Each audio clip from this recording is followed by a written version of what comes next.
Noon. Call to order the Budget Review Commission meeting of April 10 and ask for a roll call. Chair Smith, Present. Vice Chair Schweiker, Present. Commissioner Carla, Here. Commissioner Newman, Here. Commissioner Ransko, Present. Commissioner Seitz, Here. Commissioner Stevens. Here. I would just add that the city manager has a meeting running late, and he will be here once he's free. Thank you. I will remind the people in the audience that there is the opportunity for public comment at these meetings. You can address our commission regarding items that are on the agenda, as well as items that are not on the agenda. And in order to address us, you have to pick up a card over here from the table and fill out your name and address and what you want to talk about. You can also submit written comments using the same procedure, different color card. And the time limit, of course, will be 3 minutes per speaker unless otherwise noted by the chair. That's the ominous authority that we have up here. So I only have one speaker. That's for an agendized item, which we'll deal with later. And at that point, we can move on into the next sort of unnumbered item, which is the chair's report. I think some of you, I do want to make comments here. I think, I have a comment request from board member number 3. Who is board member number 3? Sonny, that must be you. Anyway, the request to speak has disappeared, so board member number 3 has apparently disappeared. Under the chair's report, I wanted to comment. Some of you may have seen our agenda for tomorrow when we will reconvene here at the same time and try to develop the gist that goes in our report to council. As you also probably know, we will make that report to council at a joint meeting on April 22. So we have to come up with sort of the structure of the meeting or the input for the report tomorrow. And what I wanted to say to kind of give you a heads up is the agenda has been posted. There may be changes to it, but by and large it's been posted. You'll find numerous recommendations in there, and we do not intend tomorrow to go through every single item on the request list seeking approval. We will, as I try to conduct the meeting in an efficient manner, we'll do it more by exception, taking those items that are broadly related to whatever category we're looking at and saying, you know, do the commissioners, any one of them, have an exception that they want to take to something that's said there, or want to be opposed to it in the sense that they don't want to agree to that one. So hopefully that will make it a little bit more efficient. And then the commitment is that, you know, once we've got those kinds of concurrences or votes recorded, we'll begin the task of trying to put it into a readable document and support the nature of the items that are, support the intent of the submitter's item. Don't know whether that makes any sense, but it's hopefully a strategy that will get us out before midnight tomorrow night. At that point, I don't think I have any meeting notes from prior meetings to approve, so we'll move right into item number 1, which is a staff presentation, or I guess Nick is rapidly approaching the podium here to give us a report on what will be Parks and Recreation and Preserve Department operating budget. So take it away, Nick. Thank you. Chair Smith, Vice Chair Schweiker, members of the Budget Review Commission. Again, Nick Molinari. I am the Senior Director for the Parks and Recreation and Preserve Department. I'm going to present the operating budgets, the high-level operating budgets for both the Parks and Recreation and Preserve divisions separately. I have one slide at the beginning of the presentation that talks about the department as a whole, but then we'll present the divisions separately. At the end, you can really interrupt at any time and I'll answer questions, but at the end, we'll take questions for each division. I think that would be better to describe what those budget packages are. There are a couple of points that I would like to make before we jump into the slides. This is specific to the Parks and Recreation Division. This past year, we really do approach the fiscal year 25-26 budget through a position of advantage, being that we recently completed the Parks and Recreation Master Plan, the most recent Parks and Recreation Master Plan, which was an 18-month deep dive into the division's operations, our facilities, our assets, the condition of our assets, and how our division operates. And there are a couple of pieces to that I think are important to, as they relate really clearly to our budget recommendations. A part of the master plan is a thorough operations analysis. So we had consultants come in and spend a week of time with our staff taking a deep dive into our budget, our operations, how we handle business. They got as deep into, they drove with us in our trucks and took a look at how long it took for us to get from point A to point B. They looked at how we deployed equipment and how we used equipment. They looked at our balance of contractual versus in-house staff, which I know is a point that we'll discuss with the commission here. And then they made recommendations. And those recommendations that came out through the master plan that were recommended through our commissions and then ultimately approved by council, those really formed the basis for the budget recommendations that we'll make. We also have, we'll talk about the park and preserve sales tax with Prop 490, and that's another very important consideration in how we developed our budget packages, is based on, one, the allocations that are coming in through the park and preserve tax, and then B, what we promise the voters through that process. So I think that's very important. Next slide. So this is the FTE breakdown for the Parks and Recreation and Preserve Department. And if I get mixed up between department and division, we just switched that. But this is both the divisions together. And we have 249 FTEs. We will have the slide for each of the divisions. Personnel services are 19.1 million. Contractual services are 14.4 million.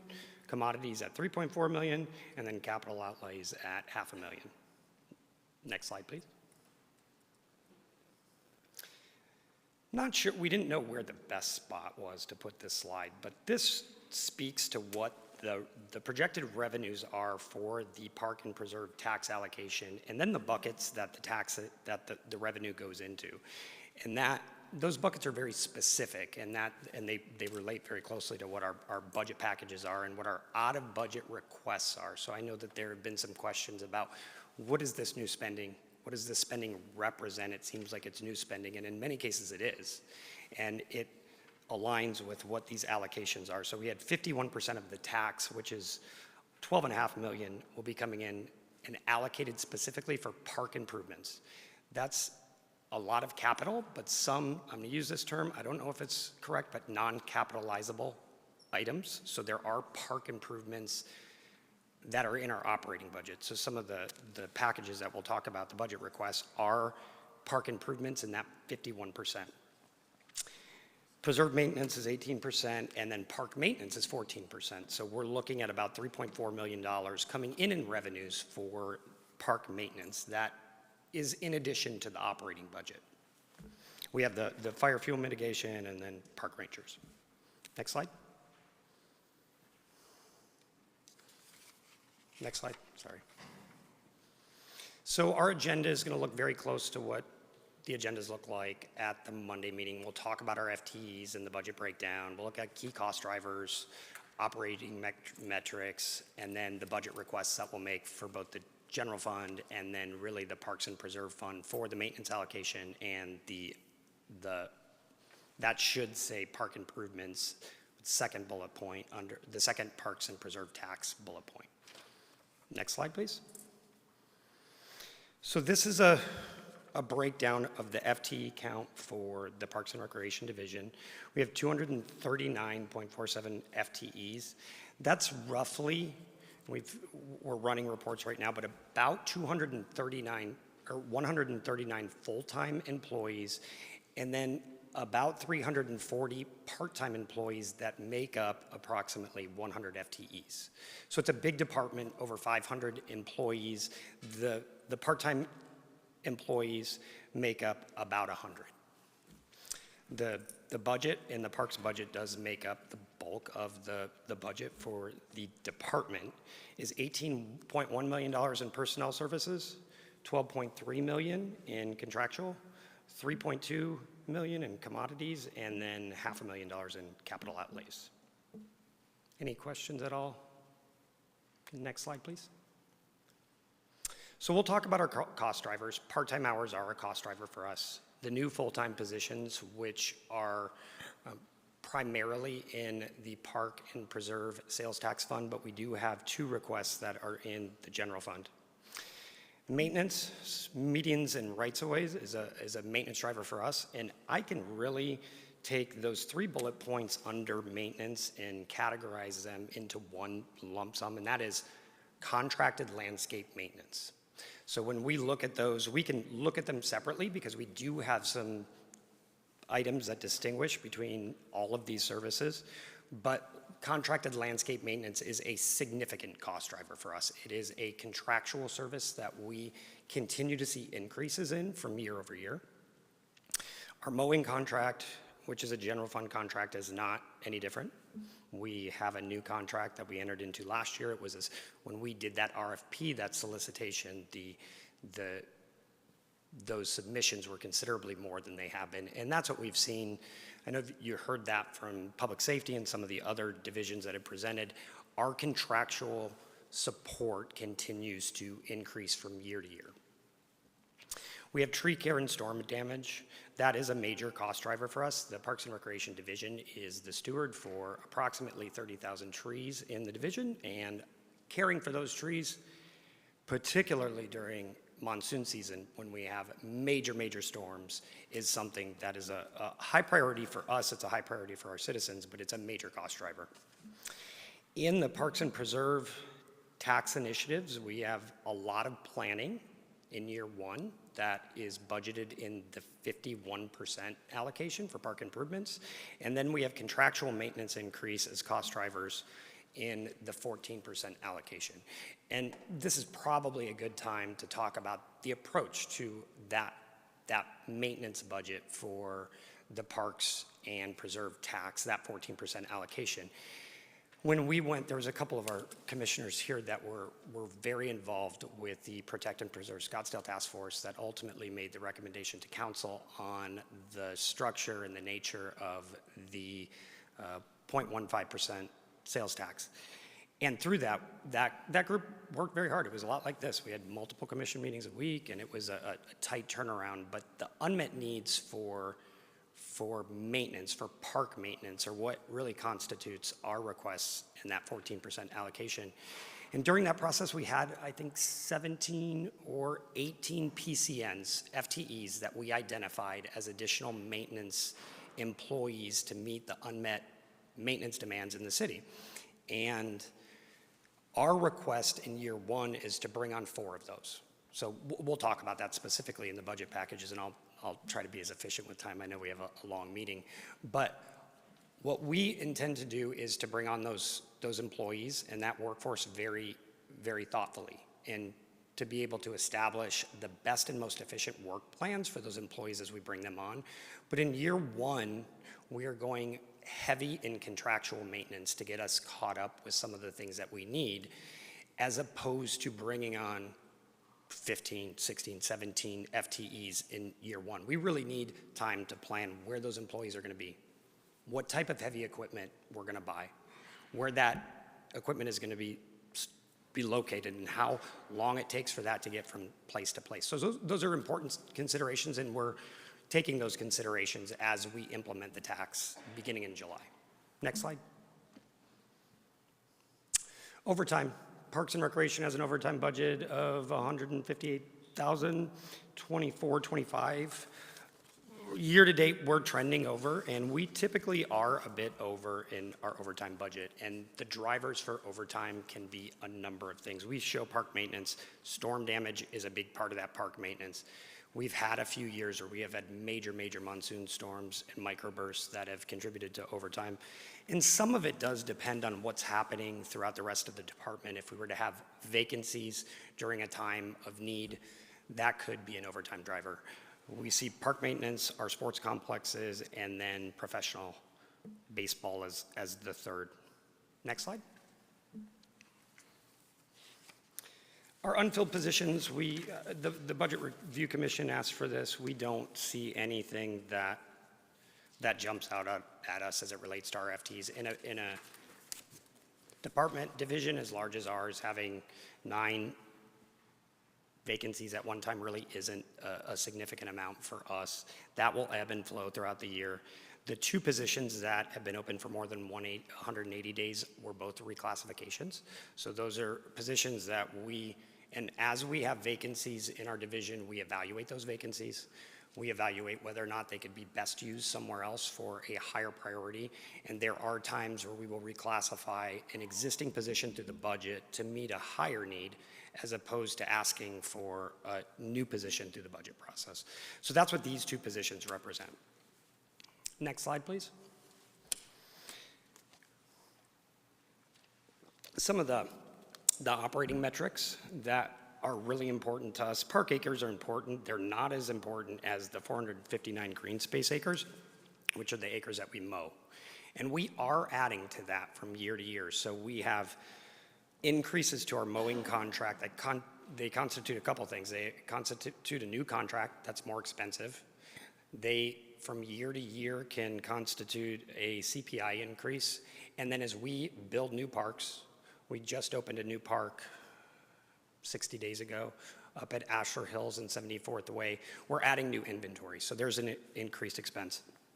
We maintain just under 800 acres of city-owned medians and rights-of-ways, and that's a cost driver, without a doubt. It's one of the budget packages that we've recommended that we're asking for a budget increase for, and it is similar to mowing. It is similar to our other landscape contracts. It continues to increase. I would say that, and I think I may address this in another slide, the budget request and the funding for the maintenance of the medians and rights-of-way is a transfer in from the transportation fund. And that request is a transfer in from the transportation fund as well. So the medians, the rights-of-ways, they're not a park and they're not a recreation asset, but based on the landscape management and irrigation nature of the medians and rights-of-ways, we maintain those. The 30,000 plus trees are a huge cost driver for us. And then we have about 3,100 programs that span across aquatics and adult sports and learn to swim. Next slide.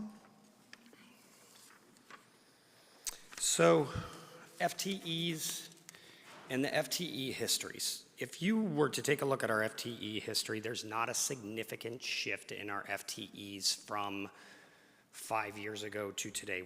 In fiscal year 2021-22, our FTE count was 26685. It's essentially what it is right now. That increase and the decrease to today did represent a reorganization where the railroad park was moved under another division. So we're about the same as we have been with the 239.5 FTEs. In fiscal year 22-23, we had 242. In 23-24, 248. And then we have the 239 in the Parks and Recreation Division. Where we do see an FTE, the major differentiation, the major swing we saw in our FTE count was between 07, 08, and 2018. 2017, 2018. And at that point, the Parks and Recreation Division had 308 FTEs. And then as we moved on, we went from 308, and 10 years later, we had 265. So a significant decrease over that span of time in our FTE count. We did that with bringing on a number of new facilities throughout that period of time. We were building facilities that were funded through the 2000 bond program. So that's where we saw the biggest decrease in our FTEs, and we've really been trying to get caught up since then. The Parks and Recreation Master Plan and the Parks and Preserve tax, these are things that they're really just priorities that came out of that process, which was to reinvest in the Indian Bend Wash and our South Scottsdale parks, to make a commitment to focusing on our aging infrastructure, to increase levels of maintenance. We plan to establish a neighborhood parks team. There was a recommendation coming out of our master plan to establish an urban forestry team, and that is, I think, a significant point because it does represent a shift in bringing some of the dependency on contracted landscape maintenance in-house, and that's something that we plan to do as we roll out the Park and Preserve tax and some of those budget packages that we've recommended. There was a recommendation in the master plan that we implement an asset management software system that helps track our assets. It helps with a condition analysis. It tells us where we're spending the most time, the most money, the most resources, and gives us tools to work through that in the most efficient way. There's a couple, increasing special events team staffing. We are doing that through a reclassification without a budget request, and then to increase park security. Next slide, please. So the following budget requests that we have, these are the budget requests that are either through the general fund or through a special program. So these are non-parks and preserve fund requests. The $50,000 in aquatics chemicals is simply an increase in aquatics chemicals. And that increase, we've seen an increase over the past 5 years every year. And that's to maintain the pools and the 4 aquatics facilities. We had an increase when we went out to bid for our citywide mowing contracts. So that last year, our contract was up. We did a solicitation, and the vendor that we brought on, there's an increase in the cost from the previous contract. They were the lowest cost. We did ask for an increase in professional services, contractual money for leisure education classes, which do have a revenue offset. There's a capital outlay for benches on Main and Fifth. We asked for the $520,000 increase to the medians and rights-of-way contract, and that is the amount through the transportation fund. And I want to make a couple of points just for clarification about the median and rights-of-way contract, because it does include the landscape management for all the medians and rights-of-ways, but it also includes call-outs, and that's call-outs and storm damage, which is a cost driver for us, and sometimes it's a cost driver that we can't necessarily predict. We see a lot of it, a mattress in the middle of a road, broken glass, after things that happen after an auto accident. So those are things that contribute to that cost. We did ask in the general fund for a maintenance worker 2 for Ashore Hills Neighborhood Park, which recently opened, and then for additional part-time hours that we would add to existing positions. Next slide, please.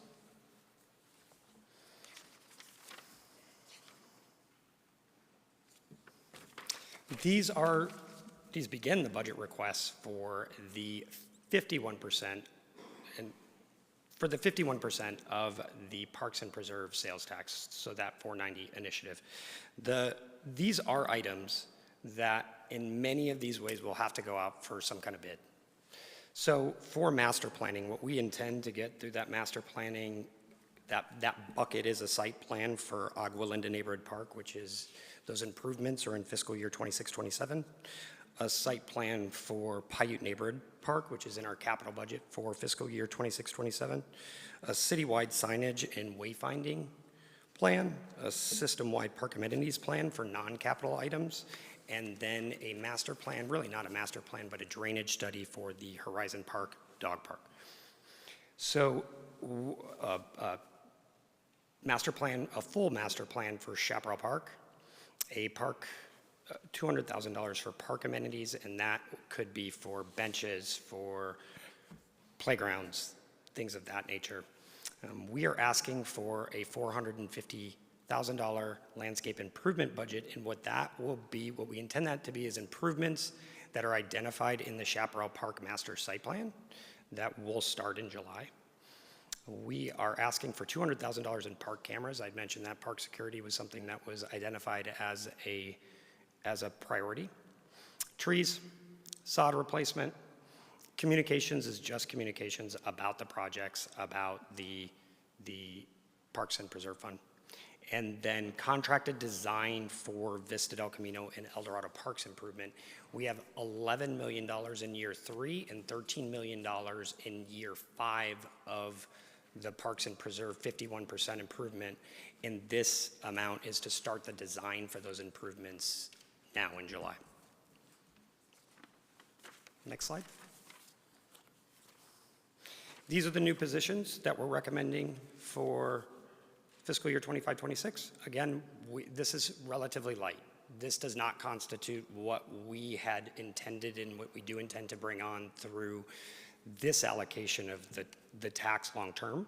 But these are the critical positions that we need to start the planning for that. So our principal planner will handle all of the planning long term for capital projects, for improvements.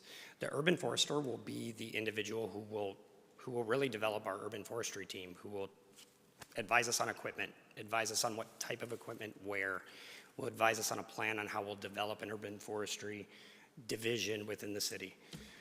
And then a maintenance technician for Chaparral Park and a maintenance foreman for the neighborhood parks. Again, there was a recommendation to establish a neighborhood parks team. The contracts, again, I had covered this a bit, but our approach was to go very heavy in contracts in year 1. So tree care and tree pruning, we know that may be something that will bring more in-house as from fiscal year to fiscal year. But that's still something that I don't think we'll ever get out of some dependency on professional contracted tree care and pruning. So that's something that we intend to go heavier on.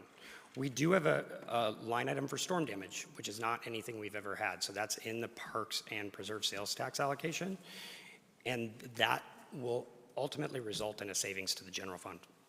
So turf maintenance, professional painting, sport court resurfacing, vectoring services, and then supplemental restroom cleaning. Those make up the remainder of the contractual. Next slide.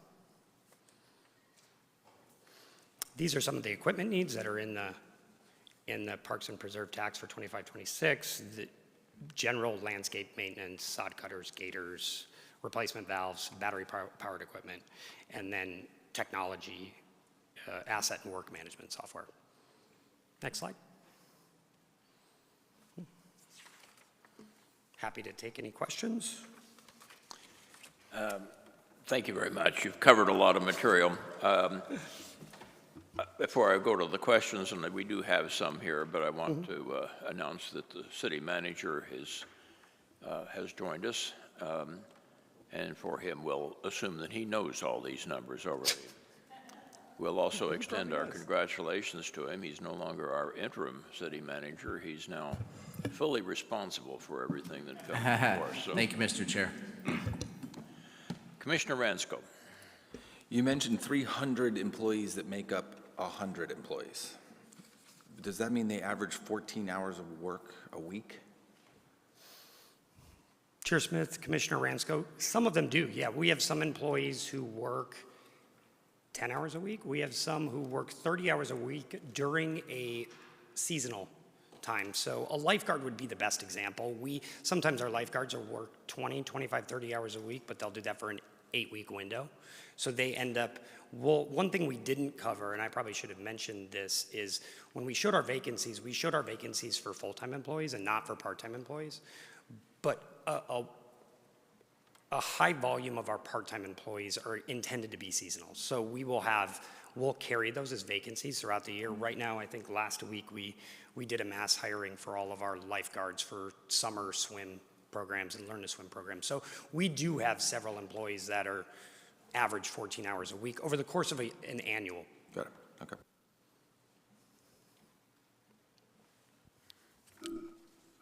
Commissioner Stevens.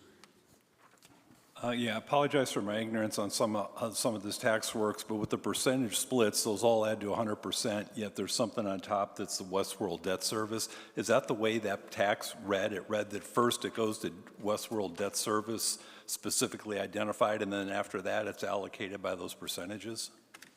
That's how it reads. Okay, thanks. Then on slide 12, you had that $520,000 increase to the ROW right-of-way contract.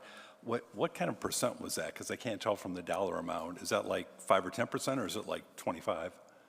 That was an 11% increase. 11, okay. And then my other question would just be on slide 13, there's a lot of round numbers. Later on, you're going to do 23 is going to be the same. This is all new, so you're doing rough estimates as to how you think you're going to spend it. Now, here's my million-dollar question. So does that mean that you're only going to spend the dollars that are here so there's no budget risk, and if something runs over, you'll not do some of the projects in there, or is there budget risk here, and I might want to be concerned about how rough the numbers are? Commissioner Stevens, that's a great question, and it does speak to some of the unique nature of this sales tax as it relates to the 51% allocation, but we are recommending a spending limit, an expense limit. So we're anticipating that the costs are going to be at or below these costs. If we weren't able to do something, we would have to make an adjustment to our expense budget, or we may have to carry forward a project to next year. Where that really becomes and I think it's advantageous, I think it's something that we could speak to as it relates to how we manage this budget and how it's different than the general fund budget, because we'll have a lot of capital in this 51% allocation. And from year to year, you have a better idea of what you're spending and what your revenue is, because it's self-funded. The amounts are intended to carry over. So to answer your question, we wouldn't spend over $225,000 in one allocation unless we took something off from another allocation. And if we had to push something to the following fiscal year, we would do that.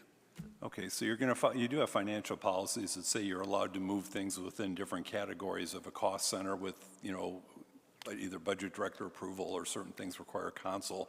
So your thought is you're trying to manage all this within the totals that you have here, and then most likely you're going to be a little bit careful so that if you looks like you're going to run over somewhere, you may defer something that'll then go into the next year, fall into fund balance, then get expended in the future year. Absolutely, Commissioner Stevens. And I think to speak to that really, really conservative approach to this funding bucket, we're recommending spending the revenue through the 51% is projected to be $12.48 million, and our total uses is 7.6 in year one. So absolutely, that would be our approach. Okay. Thank you. You're welcome. Commissioner Vice Chair Schweiker. Okay. Nick, good presentation. I listened to this whole presentation, and what I hear is a cautionary tale that we can learn from the past for the future. Because having sat through 490 and been involved in that, I know that a lot of what we're doing is because there were unmet needs in previous times where proper maintenance did not get funded. And just like the manager was telling us a few weeks ago about Thomas Road, if you don't maintain something, you eventually have a much larger cost to rebuild and replace. So when I hear that there's really no shift in FTEs over the 5 years, I think if you go back even longer, I think we're now paying with some of these expenses for that deferred maintenance and not having enough people to do the proper job. So this looks like you put it together very well, and I congratulate you on that. Thank you. Can you take us back to slide number 3, which was the portrayal of what the new 0.15 Parks and Preserve tax will generate, and that's the right slide there. And you're saying that in the budget, in the proposed budget this year, it is proposed it will probably generate $25.2 million, and then the revenue allocations equal that, so that the fund balance is zero at the end of the year. What we've been hearing from you is that as you try to ramp up to hit these numbers, you're not actually estimating that you're going to spend all of these categories. And maybe my question is to Sonia, is this really the way it's in the budget, or is there in fact an anticipation that there will be an ending unspent balance at the end of the year? Mr. Chairman, Commissioners, so each of those funds allocations will be transferred to the respective funds, and in each of those respective funds, there will be some reserves and some unappropriated fund balance. The reserves will be for revenue stabilization because it's all sales tax. So if we don't collect 25 million, there's some cushion there. And for some of the funds, they're not planning to spend the whole allocation in this fiscal year. So they may have some timing differences because it takes a while to ramp up some of these new programs like the preserve programs. It takes a while to ramp them up. So even if they don't spend it all, they'll plan on spending it in the future years. And I understand that would be the case. I think my question is more fundamental than that. If we bring in 25 million from this tax, in all likelihood, we will not spend all 25 million next year. I mean, that's been the essence of what he's... Can I, Chair Smith, I'd like to answer that. And I think the better example is in the 51% park improvements. So the 25 million is split between these areas. So it all is not going to park improvements. Right. The park improvements that we're recommending for Vista del Camino and El Dorado Park in years 3 and 5, that exceeds the revenue that comes in that year. So we really need to carry forward a fund balance to, and I'm using really, to basically save up to do the improvements. And over the 5-year plan, considering the work and the council-approved master plan for the Vista del Camino and El Dorado improvements, that money is not even close to enough to do those improvements. So yes, we will be carrying a fund balance from fiscal year to fiscal year. If we look at the 5% or the 14%, you do show a considerable fund balance carryover from year 1 to year 2, but then it drops significantly from year 2 to year 5 through the length of the 5-year plan. So that really speaks to a very thoughtful and strategic approach to how we bring those services on and how we allocate the right combination of contract versus in-house and personnel services. And that really is the trick. We've talked about it, I think, through every single presentation. We see an increase in contractual year over year over year. And I was here during that 08-09 time where you could get better pricing from the private sector. We have not seen that in the last 10 years.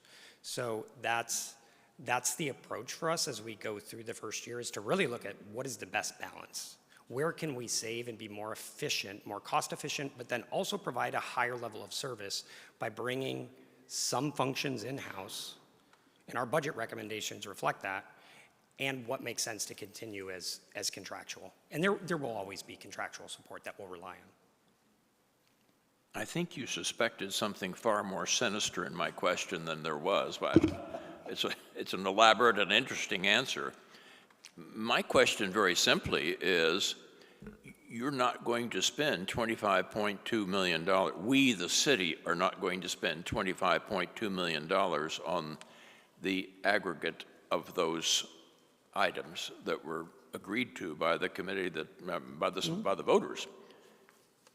So is this piece of paper, page 3, is this a portrayal of what is in the proposed budget that will go to council, or does it track with what he has said he's actually going to spend in the areas that he's responsible for here? Chair Smith, if you have your budget binder with you, this is the allocation based on the ordinance. The Right. actual spending is in other pages on the proposed budget. It'll show you exactly how much of the 12.4 million will be spent, how much of the 4 million, how much of the 3.4 million will actually be proposed to be spent. So they're in these budget pages in separate funds. So all of this money is transferred out to under the 6 different funds. That is correct.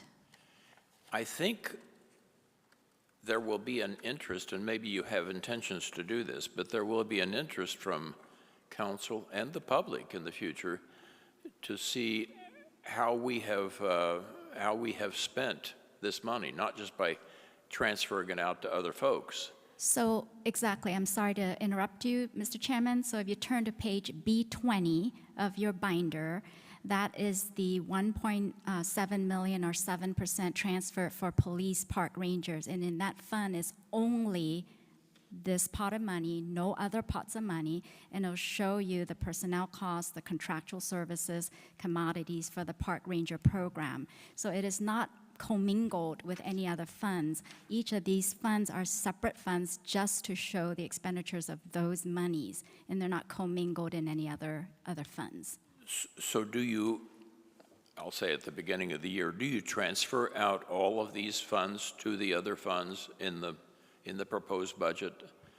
Yes, we do, and they're in separate pages on the proposed budget. So then, let me that will interrupt you. show that, yes. And I'm sure it's accounted for in those separate budgets. I'm just saying that the public, I think, and perhaps the council, would like to see every year that 25.2 million came in from this tax, and some was spent by Nick, and some was spent by Joe, and some was spent by others, and then the balance rolls forward to the next year. And maybe I don't know how you'll display this, but it is, I think, misleading to say that this particular preserve tax is going to be bringing in 25.2, and it's all being allocated. And I know it's being allocated, but what's being spent? Do you get my point?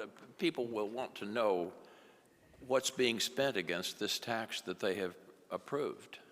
And Mr. without going to Chair. 6 different accounts and looking at what has been spent against the allocation, I don't know how they'll do that.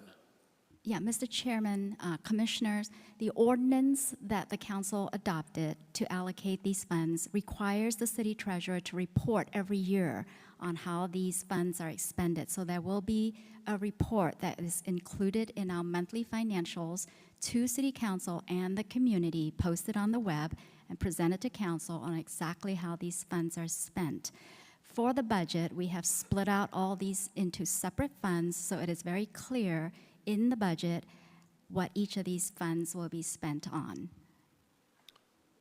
So is that report available now, or is that an end-of-year report? It will be a monthly report starting in the new fiscal year because we don't have any collections of this tax this I year. understand that. So it will be in the next, starting in the next fiscal year. But there is, okay, so there is nothing in the budget that the council will look at on May the 6th The budget, that will tell them, unless they Smith. go to the 6 different accounts. I do believe, Chair Smith, on page B20 of the budget, of the proposed budget, there is a breakdown that does show the expenditures by category in each of the funds. So there is and it shows the 5-year plan for both the revenue projections, but it also shows the expenses. I do think, I understand where we're at right now because this is only showing the allocations and it's not necessarily showing the expenses against those allocations, but that is in the budget book. And I know that that's not to the degree of detail as far as what the public and what the council will want to see, but in terms of the 5-year forecast, it is in the budget book. What page was that? If I can step in, B17 has this allocation, then pages B18 to 22 are each one of those separate funds that then show the planned expenditures for operating and for capital. So it was confusing at first, but, and the fund balances of each one, so they're all tracked separately. So the page 17 is just an in and out that you see right there, and then every page after that takes each one of those lines other than Westworld, says here's the transfer in, and then here's the operating expense, and here's the transfer to CIP for each one of those. So Mark, it's a little bit like the difference between accrual accounting and cash accounting. You know, because one of them looks at the ongoing, but you may not necessarily have that same cash all the time. So I think that's where a little bit of the confusion comes from. because you're accruing all these, but you may not spend them all in that particular period. The fund balances do move around on these funds, as he had mentioned earlier, because of the timing of the expenditures.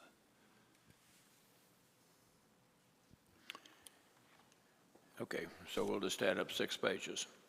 Commissioner Carla. Thank you. I want to thank Ms. Andrews for laying it out in a way that very clearly tracks it. And just so you know, following up on what the chair said, we have actually proposed through both commissions and the people who did 490 that once a year that the city should put together a flashy, colorful report that goes out to the citizens and says exactly, you voted for 490, here's where it was spent this year, and show the projects that are being accomplished, the ones that are in process, so that the public does know, and they don't have to read, you know, a huge budget binder. And following up on that, I'd like to thank Mr. Molinari for the good job he's doing within the constraints we on 490 gave him, which is pay as you go, and don't create risk, and find a way to rebuild the Indian Bend Wash, even though it may take a few years. So, very much appreciated.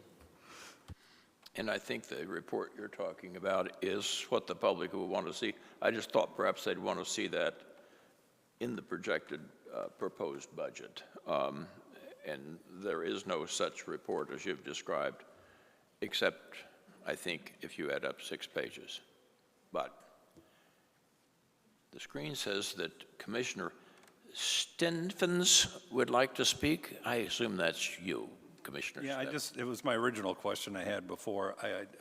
Sonia, help me big picture, because a lot of times people just want to look at the budget. Like in your cool chart that you gave us the other day, it said, here's the change in operating, here's the change in capital improvements. This is a new tax, and I can see on some of these pages that there's going to be new expenditures for operations, there's going to be new expenditures for capital. So to the extent there's new expenditures for operation, I'm presuming it goes into your overall chart as new expenditures, an increase in expenditures, although, so that makes it sound like the budget expenses are going up, yet there's kind of an offsetting revenue element to that. So that's just part of what you have to do when you try to get your head around operating expenditure increases to figure out which ones are supported by new revenue sources. You're absolutely right, Commissioner Stevens. That is absolutely correct. And that goes with any of our other operations that have supporting revenues like ambulance or even some of our park programs. They come with revenues that pay for those expenses. So one of the things we're going to be meeting with council, and if someone says, hey, expenses went up by blank dollar amount, do we really kind of need to also look at what revenue sources might have come in to help defray some of those to get the whole picture? Absolutely, and we do have those numbers, so we can put Okay. together a list of all the revenue sources that we know will come in to offset those expenses. Okay, Yes. well, think about it. That makes a more clear picture. Okay. Okay, thanks. I don't see any other comments or questions. you. So thank you very much for your presentation. You're welcome, Chair Smith. I actually have some more to go. I have to. You're going to keep going? I'm going to keep going, but I'm going to go very quickly through the preserves operating budget. It is not as big as, so we will, and it is very similar in nature. There's a couple of differentiations between the preserve division's operating budget and the Parks and Recreation division's operating budget. Next slide, please. So again, we'll talk about FTEs and key cost drivers and the same metrics that we talked about before. Next slide. This is a snapshot of the preserve division, so a lot smaller, 9.71 full-time equivalents. That does make up a collection of full-time employees and part-time employees, similar to the Parks and Recreation division. Personnel services, 950,000, contractual 2.1, which is 64% of the budget. Commodities, 221, almost 222,000, and we don't have any capital outlays. But the differentiation between the Parks and Recreation's budget, the budget philosophy, is that we are moving the entire preserve operating fund from the general fund to the Parks and Preserve Fund. So that's a major difference, is with Parks, the allocations are intended to be a supplement to the Parks and Recreation's budget. In the case of the preserve, we are moving the entire preserve budget from general to the Park and Preserve Fund, which in this particular allocation represents a general fund savings of $1.1 million. Next slide. Personnel increases, these are increases that are funded through the Park and Preserve tax. These are our cost drivers: maintenance and protection of the preserve, habitat, a lot of fire fuel mitigation, ecological resource plan and natural resources studies projects, and then our cultural resource and protection management. And then we have education and preservation as a cost driver. Next slide. Habitat protection really is focused on the treatment and the removal of invasive plants. There's a bit of a difference in how costs are accrued for some of the work that's done, the contractual work that'll be done in the preserve, because in the preserve, an acre is not another acre. We're in Parks and Recreation. Our contracts are typically by acre. You could have a very densely vegetated space that may cost more for mitigation and invasive plant removal, and you could have areas that don't have quite that much. So we will see some differentiation. Additional restoration of disturbed lands, and that's the restoration of approximately 200 acres of previously disturbed wildlife habitat. Progress mapping and assessment. There are large areas of the preserve that have not been assessed, so that progress mapping is a part of that. And then an implementation of the ecological resource plan, which was approved by City Council in December. Next slide, please. Sonoran Desert Preservation and Education. These are all operating principles for the preserve that are outlined in the Scottsdale Revised Code. Cultural resource protection and management, and that's to complete cultural surveys for all the unsurveyed areas. Next slide, please. These are some of the changes to the budget. We intend to bring on really a couple of new positions that are full-time positions, and then reclass one part-time recreation leader to a full-time maintenance worker 2, and then an increase of part-time hours that would basically fill hours to existing part-time positions. And then we have the different buckets from invasive plants, wildland fire and fuel management, implementation of the ecological resource plan, habitat monitoring and land restoration, cultural resource protection, and then education. And these are the areas, couple points about these areas. These are the areas that were identified during the process, the Protect and Preserve Scottsdale Task Force identified these areas as the areas of priority for the preserve. They are identified in their management objectives, and this work has already been done in some ways, but this adds budget to those existing services. Next slide. We do have an increase in contractual services. One area to note here is that the custodial services contract that will move from the general fund to the Park and Preserve sales tax is about a $260,000 general fund savings that savings will show in the facilities department's budget, and then increase commodities. Next slide.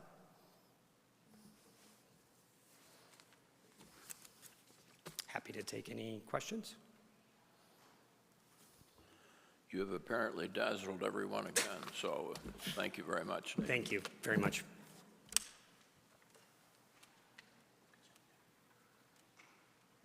The next item is item 1A, which is a presentation and recommendation on the proposed budget for the Rio Verde Drive Wildlife Crossing. Before we begin, I have one speaker that would like to speak to this item, and it's Eric Filzinger, who is close to the microphone. Eric. Chairman Smith and Commissioners, thank you for hearing me today. My name's Eric Filzinger. My address is on record, and I wish to speak on the agenda item that was noted. I've been involved with the preserve for over 30 years. Starting in the mid-1990s, I became active in the group, served on various city committees of the Preserve Commission, and then from the time period of 2003 to 2009, served as a commissioner, preserve commissioner, and then subsequent in the second half of that, I was vice chair with Art Decabooter on the Preserve Commission. So during this time, I served a lot related to the preserve. I got to know it a lot, especially in the early planning years. I had also served on the board of the McDowell-Sonoran Conservancy. I first set foot in the preserve in 1968 when I took a job as a professor at Arizona State University and began to explore the area. I don't usually mention my academic career, and some of my friends here from the staff may not even know that I was a professor at ASU, but that was a significant career for me, and I was very involved in research, a lot of different types of research, multidisciplinary research. I ended up my academic career as an associate dean for research at the University of Alabama in Tuscaloosa. I was full professor, having published over 50 scholarly articles in scholarly journals and 3 books of scholarly nature. I just mention that to say I do believe that I have a firm foundation in science and believe strongly in science. I believe that over the years that I have logged probably as many footsteps in the preserve as anyone, considering that it's been, 40 to 50 years. And during that time, I've hiked the preserve probably, 3 or 4 times a week over the whole year. So I pretty much got to know all the wildlife that are in the various areas of the preserve. And particularly, I got to know the wildlife in that whole area from Tom's Thumb up through Granite Mountain. And during that time, I've been blessed to see all the types of wildlife, big game, all up through even mountain lion. So I've been out there early morning at basically sunrise, hiking and observing by myself. I don't disturb the land. I'm there quietly, and I love to see the animals, so I know them really well. Have not been involved in city matters that much for the past 15 years or so. I believe in passing the torch, but occasionally there's an issue arises that I feel that I have some special knowledge and I care to speak on it, especially when I want to make a contribution to what I consider to be a balanced consideration of sensitive topics. For this notion of a land bridge or wildlife crossing on Rio Verde, I asked myself, and have asked myself, and I see my friends Scott Hamilton and Corey Ekblad, for example. Eric, technically your time is up. I'm going to give you another minute, but I think we will concede that you're qualified in whatever you're going to say. Okay. But try to get to your point in the next 1 minute or something, and thank you. Thank you, Chairman, for giving me that. I've asked myself, is the land bridge a real need, and then is it the correct solution? And to that, I would say this, is there a real need? Most of my observations of the wildlife, and this is a good thing, they move east and west in the washes through that whole section that we call the gooseneck. I've observed them, I've seen them. And that makes sense ecologically. There have been studies, the wildlife study that was done by Arizona Game and Fish noted that the track data was east-west, not north-south. The study that was done for one of the subdivisions, I believe it was Ranch Gate, off of Ranch Gate there, showed wildlife, the crossings, the track data were basically east-west in the washes, consistent with my thing. So I don't believe there's a huge need. The wildlife killings, there was only 4 out of 450 wildlife that were roadkill, and there weren't any large mammals. There were no deer or javelina crossing Rio Verde. So on that score, I would just like for us to consider what the actual nature of the real data and the real problem is. I'm not opposed to a land bridge or some sort of crossing. I just want to have it considerate and consistent with the real need. And I haven't reached that level of my science yet.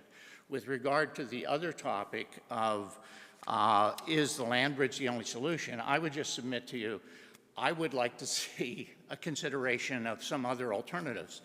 I know land bridges really well from having visited Banff National Park since the 1980s.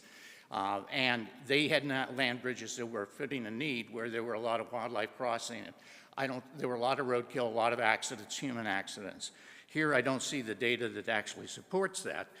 I think if we do a land bridge, we ought to consider an underpass. I've observed deer crossing underpasses at 105th Street, the underpass on the Quartz Trail. There's deer in Javelina across there, and the underpass animal tracks, eye observations, similarly with a culvert that's up further in it. So in the urban wildlife areas, they do use those. I'll call it quits with you there, and let's hear the folks that may have a solution. Thank you, Eric. Thank you.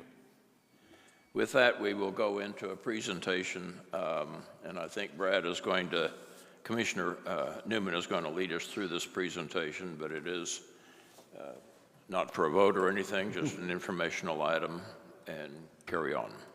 Thank you, David. And this is a subgroup project between Commissioner Carla and I. We both worked with staff to understand the wildlife crossing better, because I was approached by Steve Paluccio and Commissioner Carla to talk about this, or to understand it and work through the details of it. And so obviously I had a lot of questions when we went through this. This item we'll show here, we can't vote on it today, but we will vote on it tomorrow. So we'll talk about it here because it's relevant, germane to the topic, but we can do a quick vote on it tomorrow if we feel that is a recommendation. And so this is jointly working with Commissioner Carla and Steve to put this together, working with staff. Go to the next slide, please. So the issue is that there's really has been wide disagreement on whether this is needed. It's a new project. It has not been in the budget before, even though I know there's been the thought of this, but for it actually be in the budget, this is the first year in the capital plan, and so it gets attention. And so we really need to define that, and this is really some of the other steps we've talked about is for feasibility of projects. This is a good opportunity to understand the project and come to a reasoned approach, because early on, if you do it now, there's obviously one cost associated with that, and then there's a justification to it. But then in some point in the future, Rio Verde Drive will be widened, at which time it may make more sense to do something, as Mr. Filsinger described, do something at that time in terms of intervention with a road widening, because there's efficiencies associated with that. So that came to a discussion with staff. Also, in terms of scoping the project, there wasn't an understanding that we found out from staff the $35 million number is driven by a 200-foot wide bridge, which would make it the largest, widest bridge in the world, and in comparison to others. And if it compares to other projects in Arizona, it's not as they didn't cost that as much as this one is proposed to cost. And I think that's one of the areas where we really do agree, is that it's not a $35 million number, but we need to understand that. So those are the issues. Also, there's some other issues in terms of the Scottsdale city limits are 1.5 miles to the east. After that, you get into unincorporated area where you'd have to buy right-of-way, and it's not sure how the fencing would work, because fencing needs to go 3, 4, 5 miles each way to guide the animals to that. So I don't know how you get the animals to abide by the Scottsdale city limit. So we'll have to think about that in terms of a creative solution. So with this, the proposal is to move approximately $250,000 from the budget to spend that on a feasibility study to understand this. There's two options here we'll show you in that, and right now it's a $35 million budget item, but it would become a future project in the budget until that's really understood. And maybe this becomes a model for other projects as they get proposed, because they're large dollar items. Next slide, please. So option one is to now build a north-south crossing as a standalone project, and there's the scope of that would be right now it's 200 feet wide, but I think we've also determined that it wouldn't be that number. Other comparable projects are in the 50, 75 foot, 100 foot wide, depending on the needs. But that justification has to occur as part of that. The cost obviously would reflect that, fencing, all the work that needs to be done to that. And then the schedule would be to drop that in. And right now it's assumed to be a 2027 timeframe. But there's a certain cost associated with that, and a certain rationale and justification why that would need to be done now. The other option would be to wait until Rio Verde Drive is widened. There's not accident data right now that shows that there's a significant problem there, but as traffic builds, the traffic, I found some data that was like 5,000 cars a day I think Steve Coluccio's counted 9,000 cars a day, so everybody's out there counting their cars. But up on I-17 where they're going to build one, that is an I-17 6-lane interstate highway with divider, and you have bighorn sheep and elk that are coming across the road. It's certainly understandable that that can cause significant accidents. That's a more substantial project, but it doesn't cost $35 million. So there's a discrepancy here, and it's reasonable to go through this process and understand, should that be done, what is the scope of that project? Should it be done early? Should it be done later? And what are all the issues to understand, so people can really use data to base the decision and go forward from there. So that's the proposal, is to let staff work through that over the next 9 to 12 months, whatever that is, and then come back with a reasoned budget entry that makes sense there if we decide that the project is justified. Commissioner Carlin. Yes, thank you very much, Commissioner Newman. We truly appreciate your willingness to learn all about wildlife and bridges, and appreciate what you've taught us. But the bottom line on this is, we need to get facts. We need to get Scottsdale-specific facts, because when Capital Projects Management put in this price for a 200-foot wide bridge, that probably isn't needed. The only 200-foot wide one in the United States that's being built now is in California, and the reason it is because it's going over 10 lanes of freeway. So don't think we need that here. But what we do need, we don't know exactly, because ours is going to be a hybrid versus the other ones in Arizona, which are wildlife only and are in rural areas. Here it's an urban area, and you want to have it wide enough so that to one side you can have a people trail. And again, that comes down to feasibility, design, and then you get more of an idea of what you're actually talking about. And that's why we decided to propose this, because right now, you know, as wonderful as it's been, we're talking in circles because nobody really knows. So the whole hope is to move this discussion forward and quit wasting time going in circles, and come up with the feasibility study. And, you know, I thank Mr. Filsinger for all of his years he's given to the preserve, but I, you know, will point out that a lot of his observations are directly contrary to the Arizona Game and Fish data. But again, we need to get the most current data, and that needs to be part of the feasibility study, so we really know what we're talking about. And my hope is that this will help, you know, shortcut some discussion. This will give us a path forward, and that it will be done in time for the next budget cycle, you know, when we have to talk about that. And then we'll know, you know, that future budget item we have, do we change the number? And do we do something based on facts? And that's the whole purpose behind this. And I think that's part of what gave rise to this, is that the drivers for doing something here, there's not the animal data, there's not the accident data, there's not a compelling driver for movement of animals there. There are hikers and maybe horseback riders, and as that road widens, then it becomes option two. There would be a driver there for human safety, and then animals kind of come along with that free, whereas if you did it right now, it would purely be an animal driver to do that, but that data has not been shown. And so that was my challenge back, and that's where we arrived at. And so I think the observations from Mr. Filsinger, what I saw in the data that was presented to me, and then the possibility of a project in the future, it makes sense to go about this. And so no need for discussion unless there's questions, but we would vote on this tomorrow as a recommendation as a part of the package. We just can't vote on it today, otherwise we could do it now, but it's germane to the topics here today. So that's all. But we do welcome questions if you have them. Of course. And you're right, we're not here to vote on this today, but presumably you'll have some recommendation that goes into our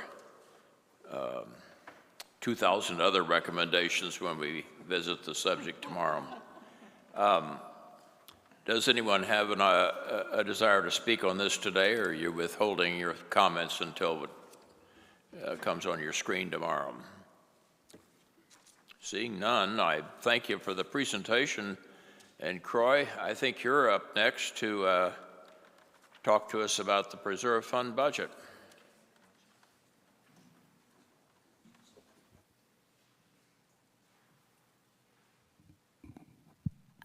Chair Smith and Commission, while Croy is getting up there, I'd like to have you turn your budget books to page B16.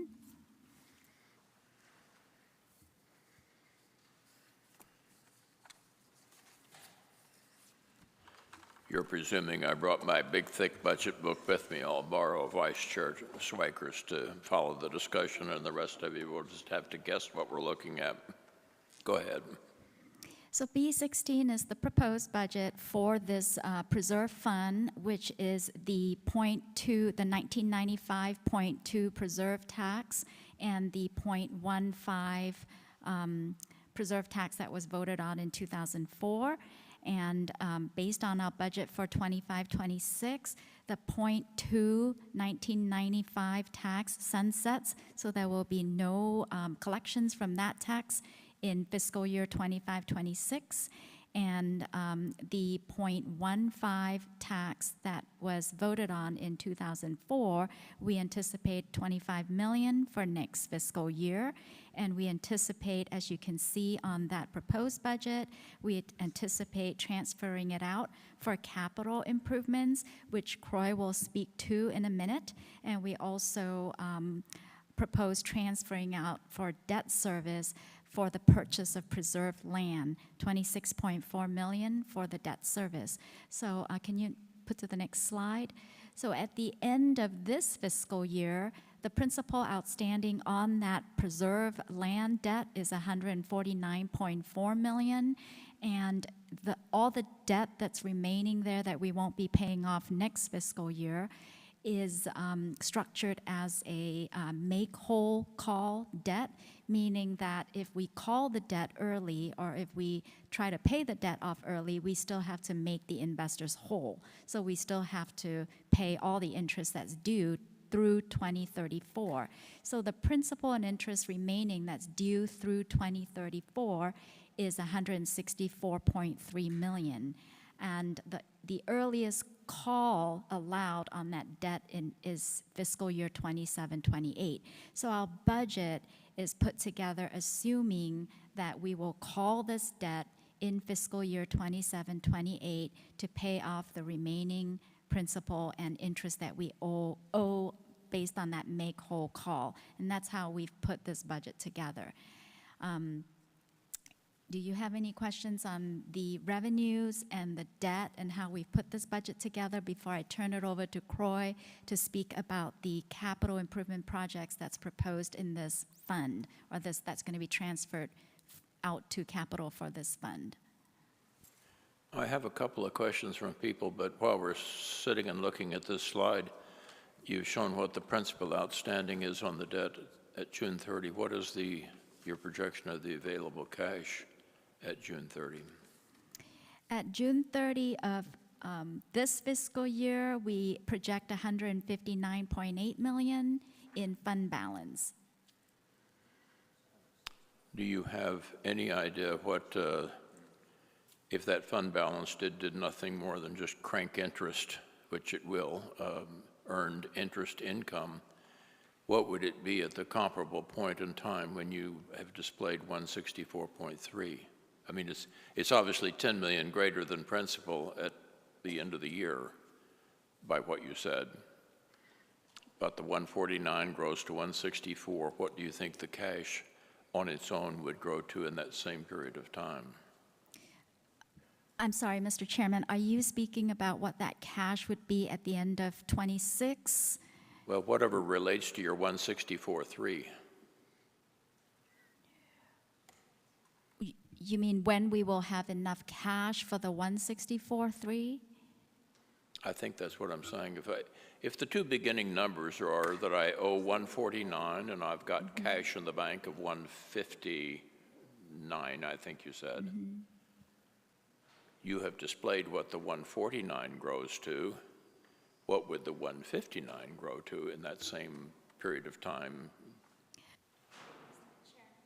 Mr. Chairman, if you're trying to say how soon we can pay off this debt, if council doesn't approve any of the capital transfers that's being proposed in the debt, then we will collect enough to cover the debt next fiscal year. However, we cannot call the debt until fiscal year 27-28. I do understand the call provisions. I think the public should understand, if we're going to talk about principal outstanding, they should understand, as you've told us, that at the same moment in time that we have principal outstanding of 149, we will have cash in the bank of 159. And while the principal will continue to accrue interest until it can be either called or matures, so will that cash. For two reasons. Number one, we'll continue to collect $25 million a year, and reduced by whatever we choose to, whatever the council chooses to spend. But I think that's my only point. We presently have 10 million, or we will have at June 30, $10 million more in cash than is the principal outstanding on the debt. Maybe it's as simple as that. Commissioner Stevens. It now says Stevens, by the way. Oh, it does? Okay, thanks. You confused me just a touch when you said you had to make them whole. That inferred we had to keep it out to 2034, but that's not the case. It has a call provision, so you can call it early in a couple of years, right? We can't call the debt till 27-28, but we can put the funds in escrow to defease the debt. So you're doing an in-substance defeasance on it then? Yes, yes, we can do that. Oh, okay, so it's going to stay out there till then. And then there's no reason to keep it open even if you're earning more money, because you'd have to rebate it back anyway. That's under correct, and arbitrage rules. that's the direction of council, and Okay, that's the, so- approval. Okay, and so the direction of point is council. you can't really call the debt, you just do an in-substance defeasance. That is correct. Okay, thanks. Commissioner Newman? I guess maybe, I'm listening to this, maybe the question is, and when you could, on the earliest call date, if you collected no more money right now, on the earliest call date, how much money would be there? Commissioner Newman, based on our budget, assuming that we are transferring funds for capital that Croy will present, based on the call date, we will be able to, we will still have a remaining 29 million in the fund, but based on, if you go back to the page 16, B16, based on this proposed budget, we will end the 5 years with 2.8 million left over in the fund if we pay off the debt in 27-28, if we fund the capital improvements that's in proposed, and if we collect 2 more years of this 0.15 tax, we will have 2.8 million left over in the fund at the end of the 5-year planning period that we have. But let's say today we didn't collect any more money.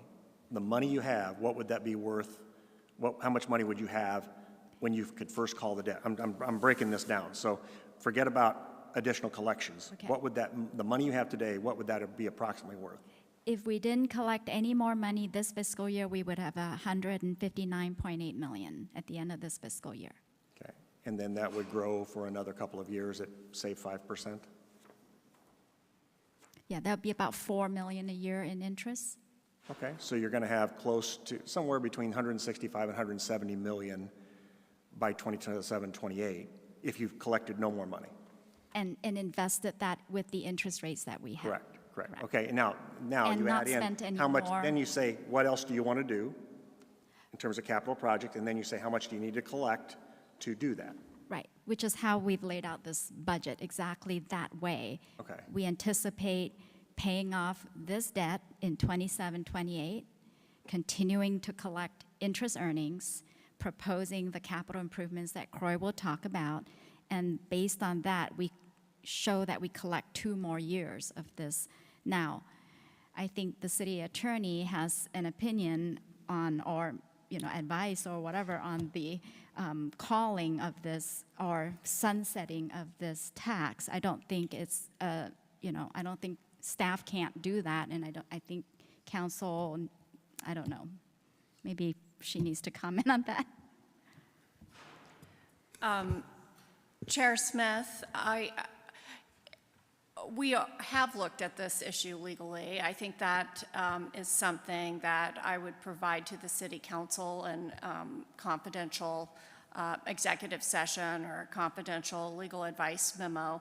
But I do think that the board should understand this may be something that in order to sunset would have to go to the voters. But again, I will be giving confidential advice to the City Council about that issue.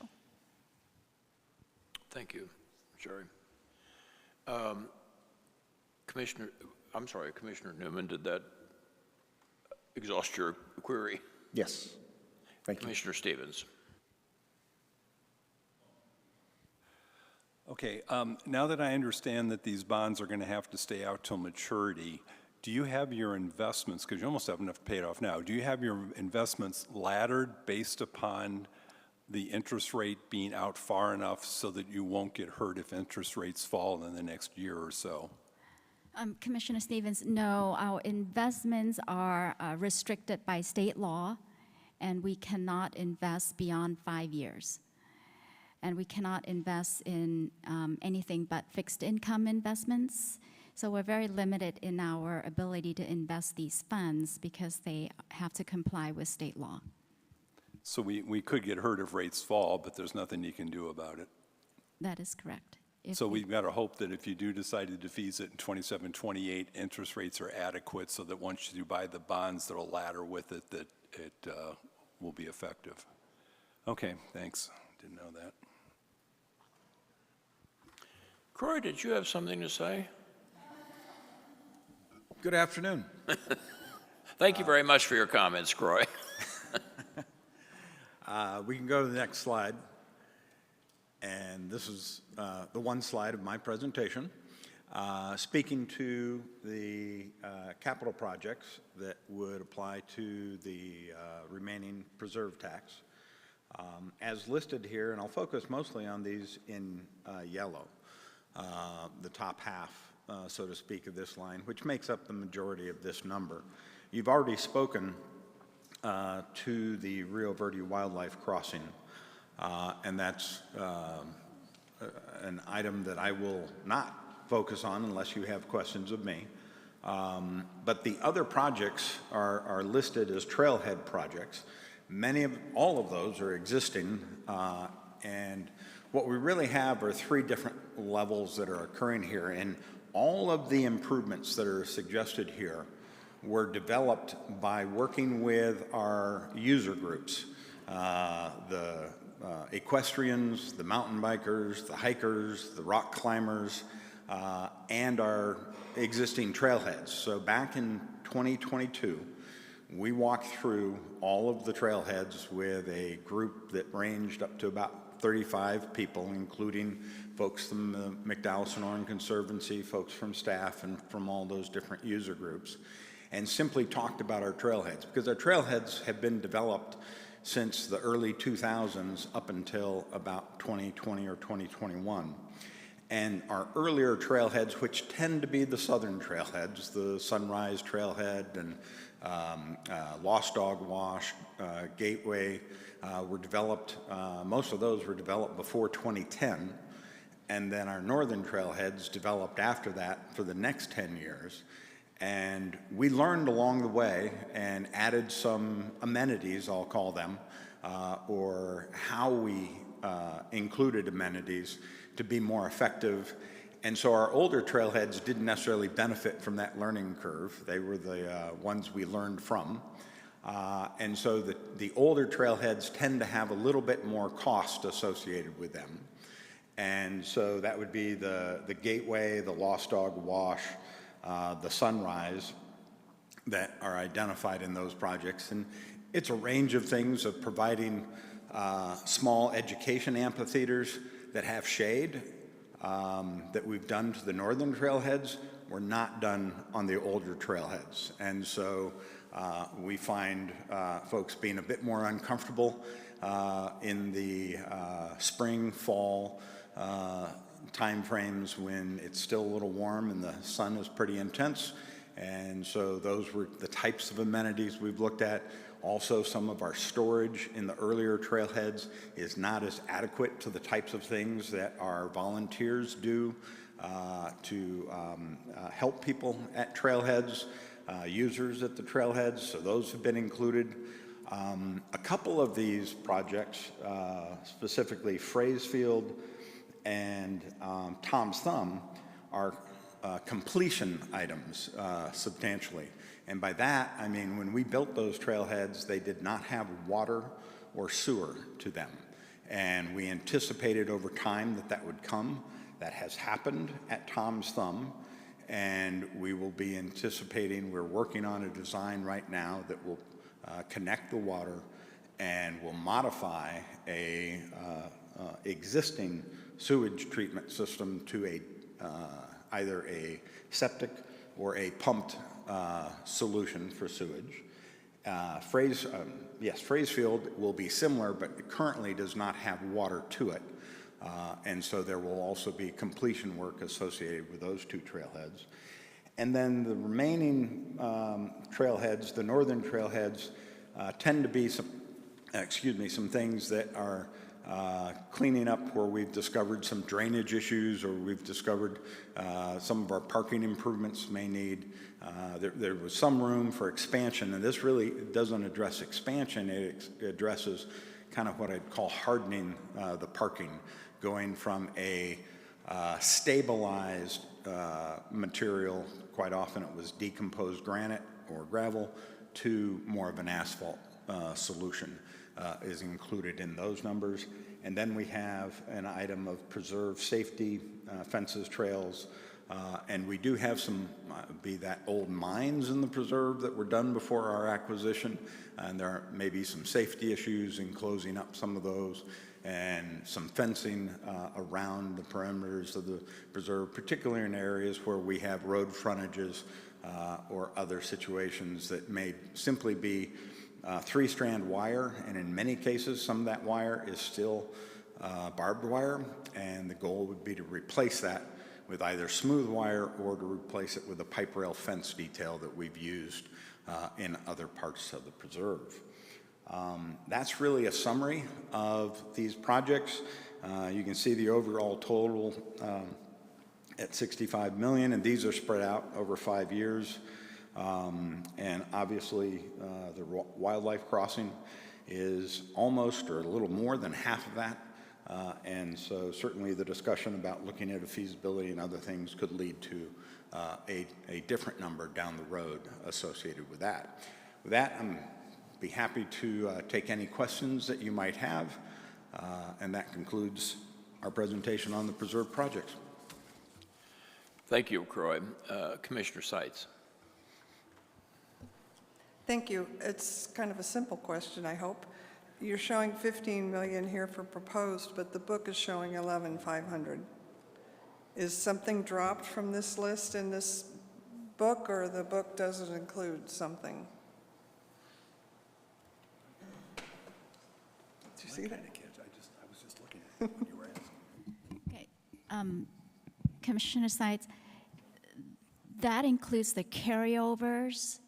So there's some carryover funds from fiscal year 24-25 that if they didn't spend it, we would add it to the 25-26. Thank you. I'm beginning to learn how these reports report, but I'm not quite there yet, but I appreciate the answer. Thank you. Commissioner Carla. Yes. When Croy was describing what the Trailhead Working Group talked about, and I was on that group, about updating, and it's simply updating, the two oldest trailheads, Lost Dog Wash and Gateway, he was very careful to say that it's small improvements. And so I'll say what staff can't say and address the elephant in the room. This is not the Desert Discovery Center. This is simply adding more shade for users in a reasonable amount and maybe a little bit more seating for people attending education events. That's it. period. And so I don't want anything to get blown out of sorts across the community. This is adding a little bit of shade and maybe a little bit of seating. So, for the record, thank you.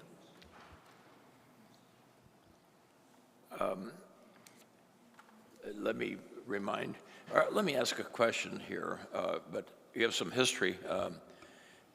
Carla alluded to the Desert Discovery Center, which was a project of probably 7 or 8 years ago that was proposed, not necessarily in the preserve, but it was construed to be so. But that gave rise to the voters in the city in 2018 passing a measure which eventually was incorporated in our city charter, our constitution, if you will, making sure that there were limitations on what we could do with preserve funds.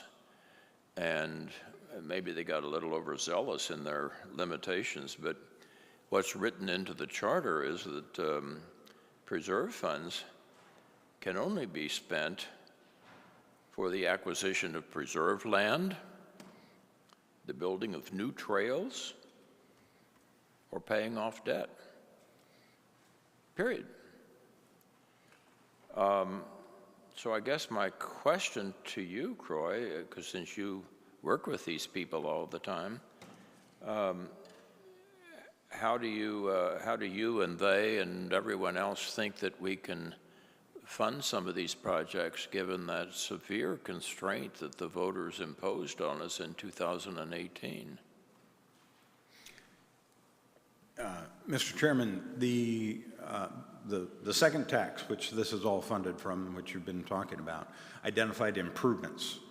And thus the trailheads, you mentioned trails, but the trails and trailheads were included in that. And all of these are still fit within that category of improvements. And we have consistently reviewed that to be sure that we were not crossing any line over what the voters approved in those earlier votes. But I'm really talking about a later vote that mooted the 2004 improvements allowance and said more specifically that preserve funds would only be spent on preserved land, the building of trails, and payment of debt. The 2018 vote by the voters was to overrule the 2004 language in the sense that that was so broad that it might allow somebody to build what Carla referred to as the Desert Discovery Center. It seems to me that the governing language would be what the voters clarified in 2018. And maybe we're both out of our realm here in trying to interpret legal documents, but have you as a commission ever considered the 2018 limitations to be a limitation on your recommendations? The short answer, Mr. Chairman, would be no, but I will be happy to defer to the city attorney as well. But as I recall, and I don't have that language in front of me right now, but it also spoke to, I think, our master plans and You will soon have the language in front of you. Yes. And the approval of the Preserve Commission and Council on those improvements, and that if something were beyond that, then it would require an approval of the voters, is my recollection of the past.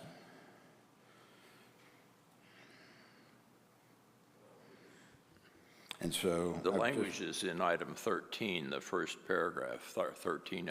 It's actually section 8, or article 8, I'm sorry, section 13, and it's the first paragraph. And again, I could defer to the city attorney, but she'll tell me she wants to go into executive session, and I appreciate that. Maybe it's just a question we bump up to council, but do you want to chime in, city attorney? Certainly, Mr. Chair. I do think that section that you're referring to, which is in the city charter, goes on in section B. There's section A, which you've correctly summarized, and then it goes on to Section B. The section does not apply to funding improvements that existed prior to the effective date of this section or those authorized by Sections 12B1. That's the new trails approved by the McDowell-Sonoran Preserve Commission. 12B5, that's expansion of trailhead parking facilities as depicted in the approved trailhead plan, and 12B6, which lists out a variety of construction, completing the Little Granite, the Fraze Field, the primary dynamite trailheads, and any necessary trail connection as depicted in each trailhead approved plan prior to the effective date of this section. So there is some more exceptions to the primary paragraph that, that you led with, Chair. I would have to study this much more closely with the preserve staff to form a legal opinion. But I do know that they're very acutely aware of this charter provision and keep that in mind as they move forward with their recommendations. Hopefully so. By the way, for the record, 12B6, that is one of the exceptions, refers to something that doesn't exist. There is no 12B6, unless I'm reading a different charter. My charter has a 12B6. Does it really? I got mine off of the internet. 12B5 relates to the completion of trailhead parking facilities and so on. Croy is indicating that 12B6 isn't terribly relevant to this discussion. Well, those are all then referred to as elements. Some of those were yet to be built in, a couple of those were yet to be built in 2018 and have since been built. Yep. And then all of these that are listed on here would qualify under the second element of item 13 because they are all existing or have been developed with those funds. And so the second element he's referring to, I believe, is maintenance on existing trails and trailheads that were completed or under construction prior to the effective date of these changes. So these would be construed as maintenance of trails. The items Yes. on the screen would be a maintenance of a trail. That's correct, but that's also now included under the 490 just approved, that we will be addressing long-term trail maintenance through that. Okay, so that may be a funding source for them rather than the preserve tax. I've probably confused everybody enough at this point that it will be perhaps a recommendation that we will send to council that they clarify this and perhaps change the charter language if necessary, but however that's done. Commissioner Newman, you have another comment, hopefully more clarifying than mine. I don't know if I'll clarify things, but I'll try. The question to council, 12.6, you mentioned that this pertained to projects that were in progress or in place. The changes were applied to that before, correct? It refers to the plans and to the... Okay. So my question then is around the Rio Verde Wildlife Crossing. I tried to find it in capital plans on the website, going back as far as it would go, which goes back to, I believe, 2016-17 timeframe. So that would be before this vote. My question would be, since it entered the capital plan for the first time this year, this proposed plan, would that project then qualify under the language you just outlined?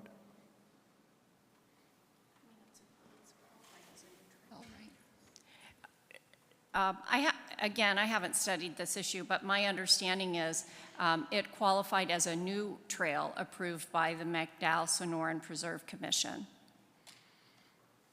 So the funds that we're referring to, the funds that were passed by the voters in 2004, that has the restriction, does have an exception for new trails approved by the McDowell-Sonoran Preserve Commission, and it also has the exception for maintenance on existing trails and trailheads that were completed or under construction prior to the effective date of this section.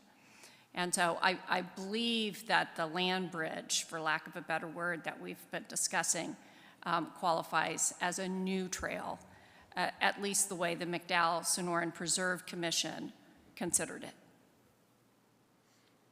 Okay. I'm just confused as to why, if it's such a big line item and it's such a clear mandate, why it's never showed up in any documents anywhere. I don't understand that.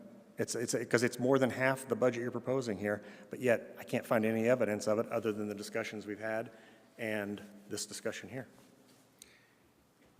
The specific reason that it has shown up in this time frame, we have had it as an identified concept project, but had a conceptual set of numbers over the years that evolved up to where it's at today. But it was a matter of identifying it for the purposes of being able to have these discussions. It was presented to the commission over the years, and their formal recommendation first occurred last May of 2024.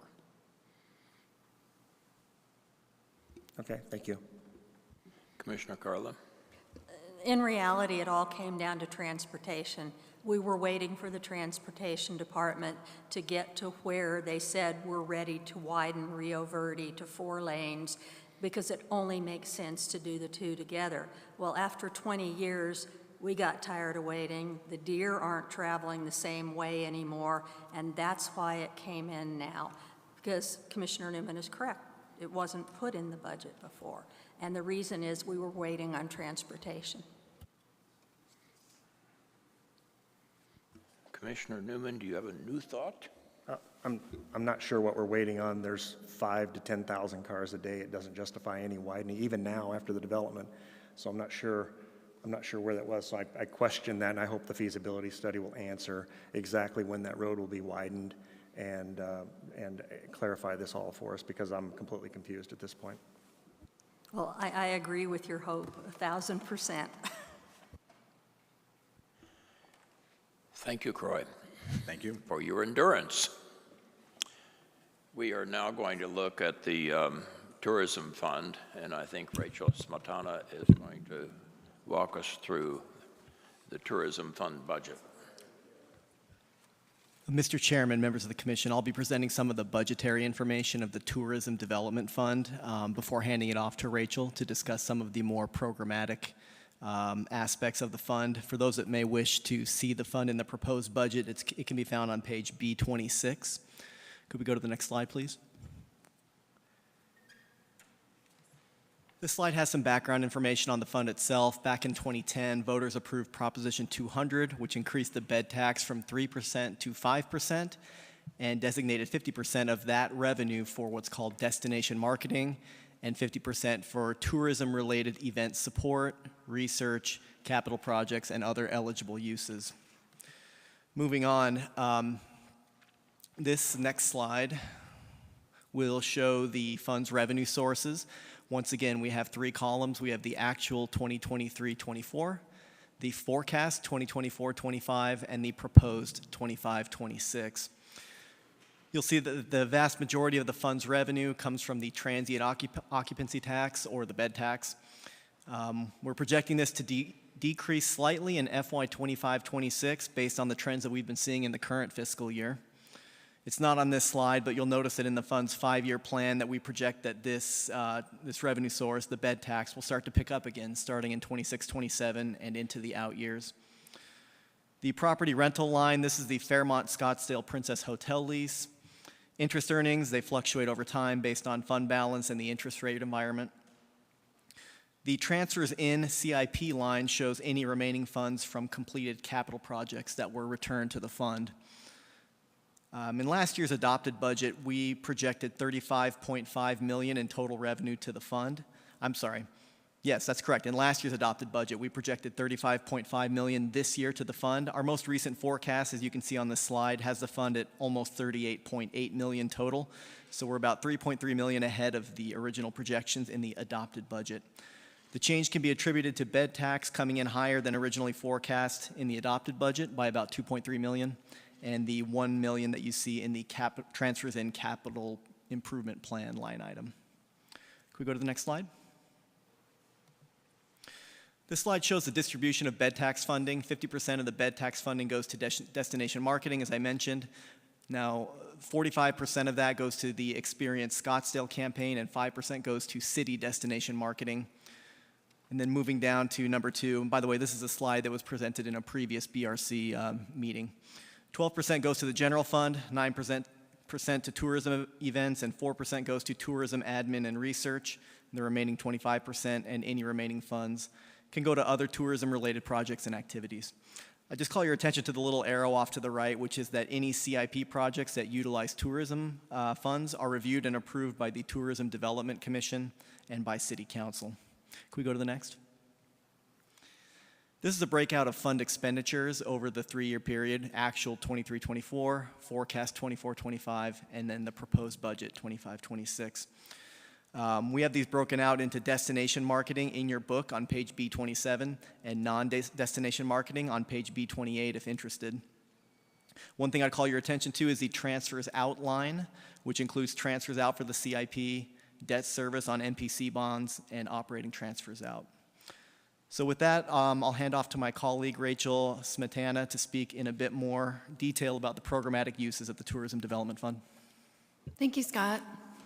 Hello, Chair Smith and Commission. It's a pleasure to be here before you. I have attended all your meetings but Monday, and I listened to Monday last night, and I have really learned a lot from your deliberations and your questions and staff's answers. I said this to Chair Smith recently in person, and he called me a kiss up. But I am sincere, and I think whatever we're paying you, we should probably double it. So I am Rachel Smetana. I am the Tourism and Events Director. I have been in my position this week. I'm starting my 8th month.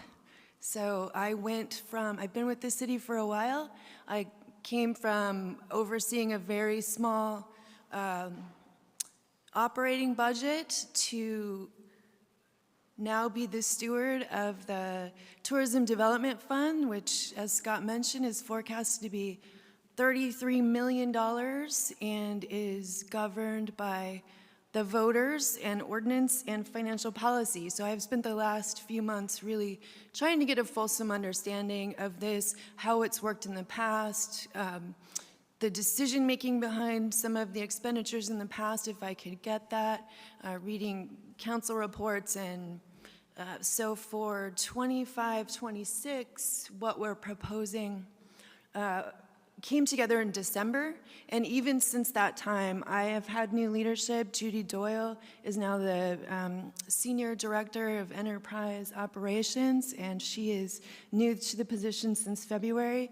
And obviously the city manager is new. When he was in his last role as Assistant City Manager, tourism wasn't part of his portfolio, so he is bringing all sorts of new ideas and direction as well. So the December budget is what you'll see, but we are anticipating just a few changes and look forward to hearing your recommendations and input so that we can be even better stewards of the public trust.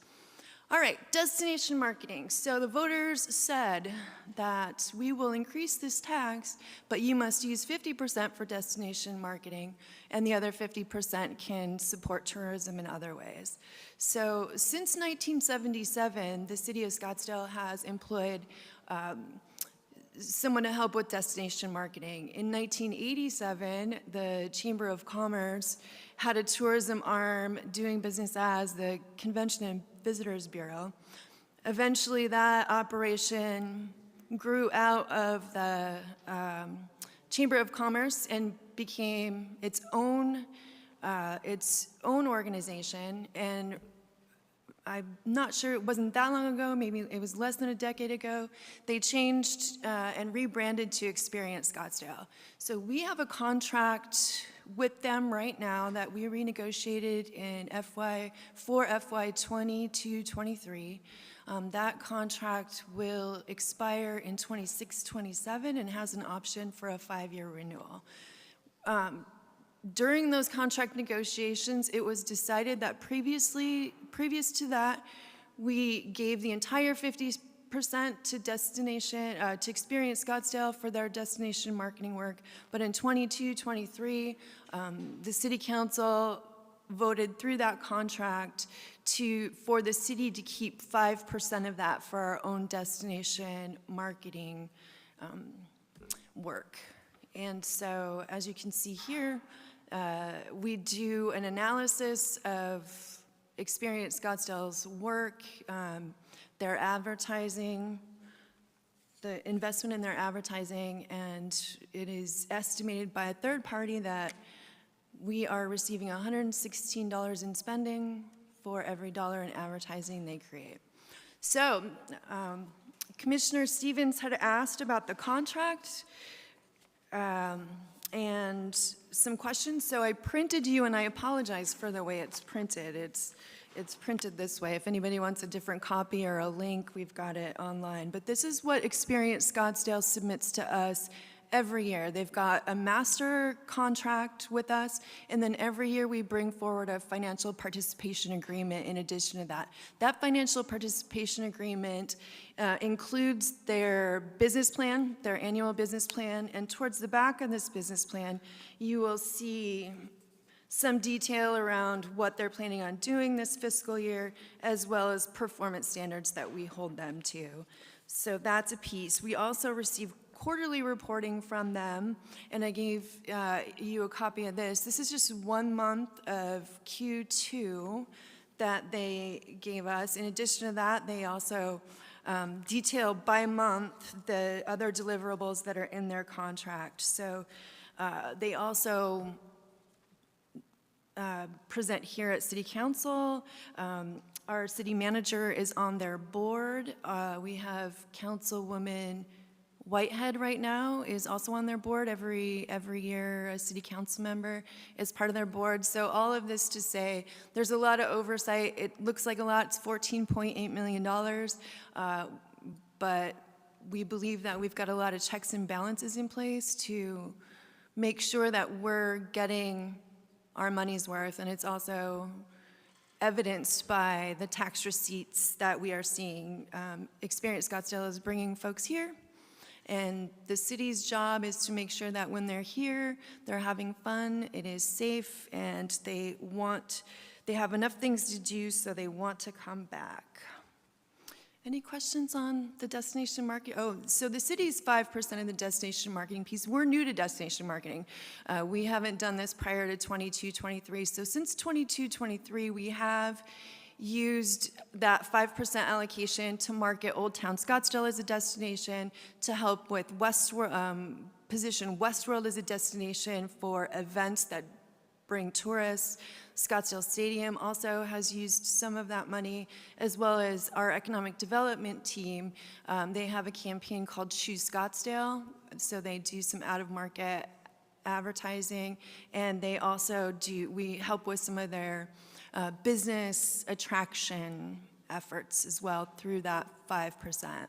The majority of it, the lion's share of that 5%, previously has been used to promote Old Town Scottsdale as a destination.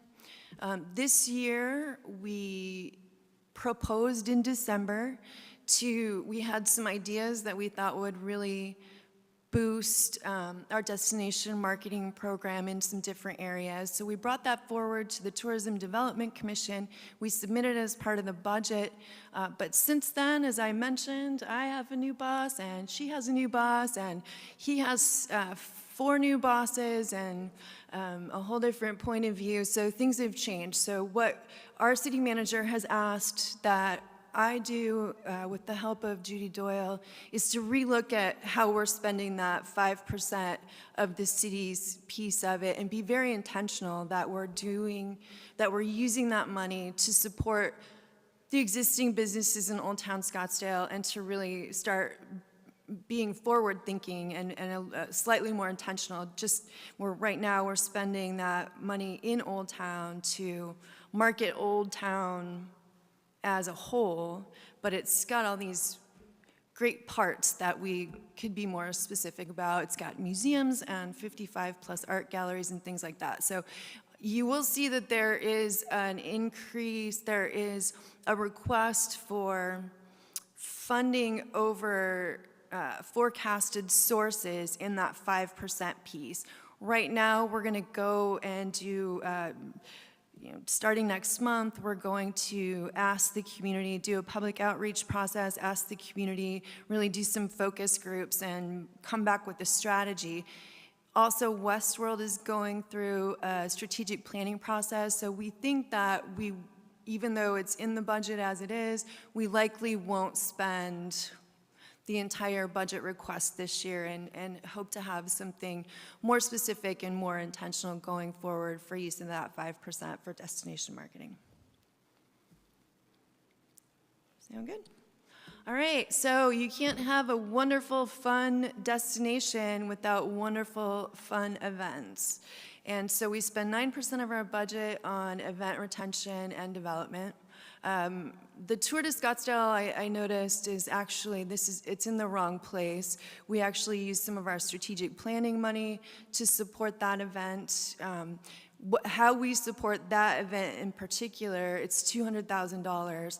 A lot of that goes to, you'll recall at your last meeting, Chief LeDuc talked about recouping the costs from special event producers.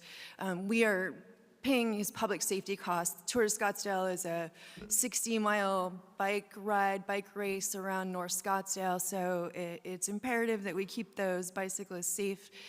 So whatever's left over after we pay those public safety costs go for other operations around Tour de Scottsdale, which benefits the McDowell Sonoran Preserve and is sponsored also by Honor Health. It's a great event. The Fiesta Bowl agreement, this is the last year of a 20-year agreement with the Fiesta Bowl. We have previously, for the last 20 years, we have contributed over $200,000 to the agreement. This was something when the Fiesta Bowl was leaving Tempe and going to Glendale. Rachel Sacco from Experience Scottsdale actually was able to negotiate with the city and the Fiesta Planning Committee to have an exclusive agreement here in Scottsdale. So for the last 20 years, even though the event has been in Glendale, we have had a commitment from the Fiesta Bowl to house teams here. They've got guaranteed room nights. This year, the Experience Scottsdale thought that they would have 2,700 room nights, and they actually ended up with over 3,000 that were related to the Fiesta Bowl.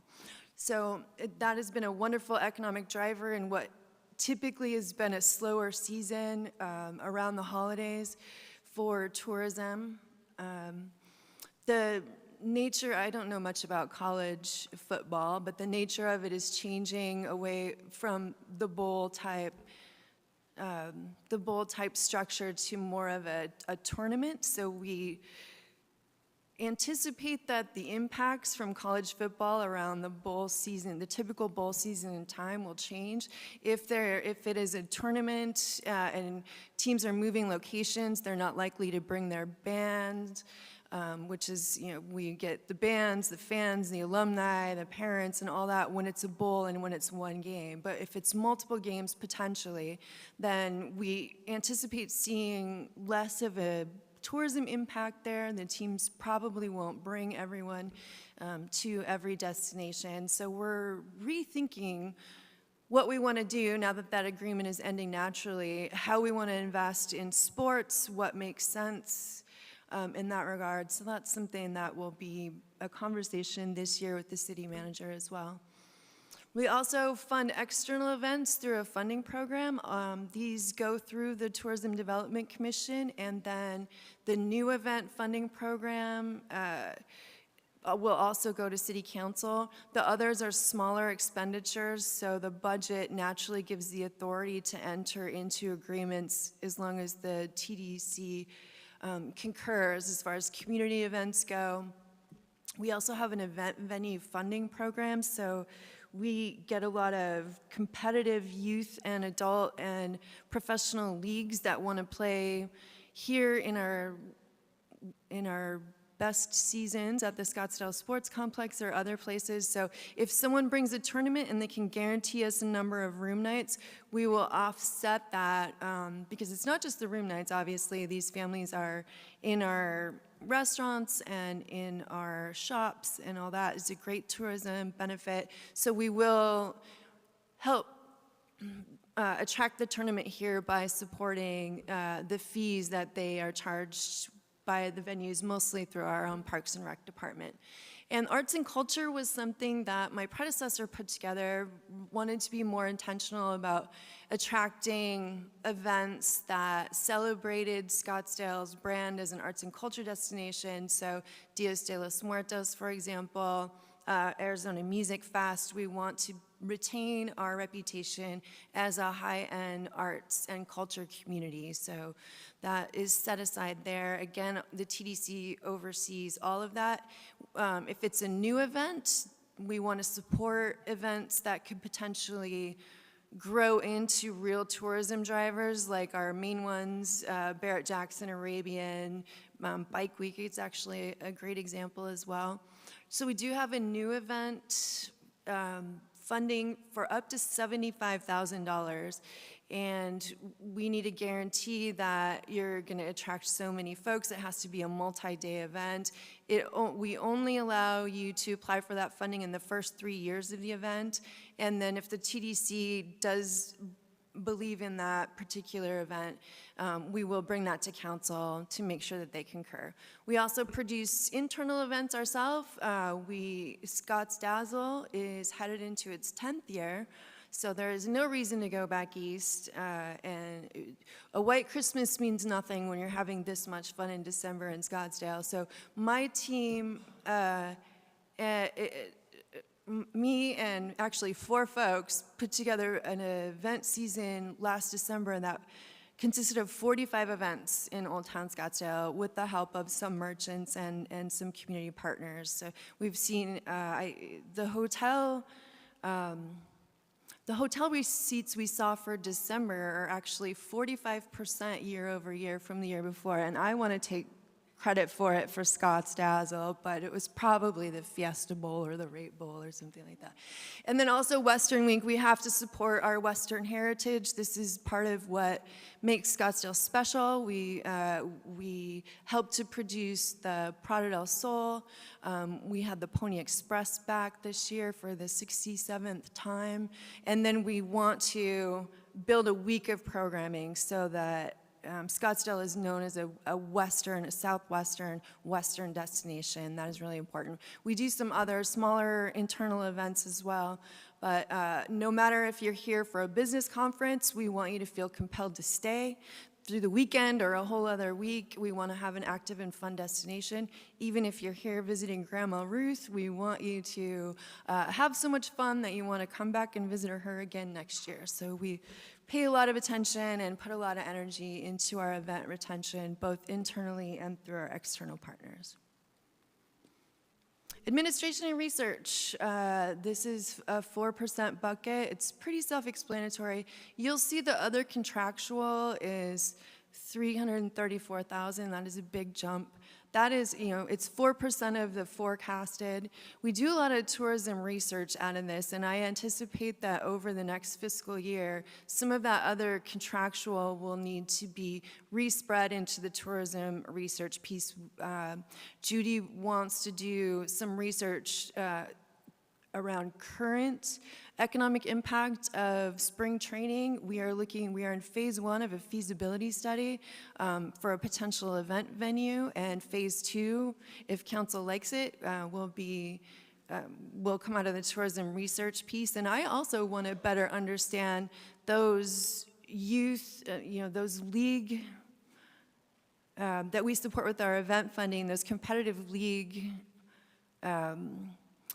groups that we see from around the country that want to come here. They play lacrosse, soccer, baseball. I want to understand better the economic impact of that and understand if that's something that we should put more time and attention to. But other than that, general administration, it's how we run our office and a little bit of training dollars. The personnel services, we took, so in 23-24, My position was funded out of the general fund. Before I got to this position, my salary was moved into the Tourism Development Fund. And then you'll see it decreases again for next year. That's because we took a position that is dedicated to marketing Old Town and put that position into the 5% destination marketing piece, if that makes sense. I find this very interesting. I hope you all do too, so thank you for having me. All right, other commitments. This is the last 25%. So we support Museum of the West with $250,000 in operating costs. Additionally, we will match them up to $400,000 in additional dollars, a matching fund for private donations that they receive. And this year, on top of that, the Museum of the West is expanding, which is very exciting. They are in the middle of that. And the city council, the last city council, approved putting in this year's budget for this year's city council's deliberations and potential approval, $600,000 this year and $600,000 next year to support a refresh, a revitalization of their existing. So they have paid for their expansion with private dollars, but the 10-year-old museum needs some love and some work. And so the idea is to spend $600,000 this year and $600,000 next year working on the original museum to make sure that those two aren't to make sure the quality of those two go well together. We also do seasonal entertainment, so we want, when people are here, we want them to, we've done ropers, Native American dancers, all sorts of fun stuff during our high season. We had mariachis at the Gold Palette Art Walk, things like that. Event-related rentals, I think is only $75,000, but we have seen an increase in that piece as well. There are other parts of the 25%. Those were just kind of the bigger dollar items. If you have any questions, I brought this much information, hoping for your excellent questions, so please let me know. And then finally, we have our transfers out. Part of these transfers out are in that 25% other commitments bucket. This pays for debt service on the Tournament Players Club, the Westworld Tony Nelson Equestrian Center, the stadium, I think one other project at Westworld, and what am I missing? It's in my notes. Let's see. Oh, and the 80 acres. And the Museum of the West, of course. So that's ongoing debt service that we pay out of the tourism fund. We do an operating transfer out. It's $1.5 million.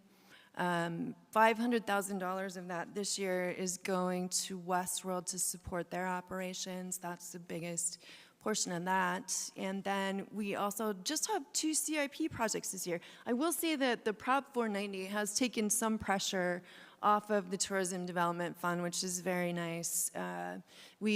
Previously we had park rangers and all sorts of stuff that now is being assumed elsewhere, which is great and great for the House of the Fund.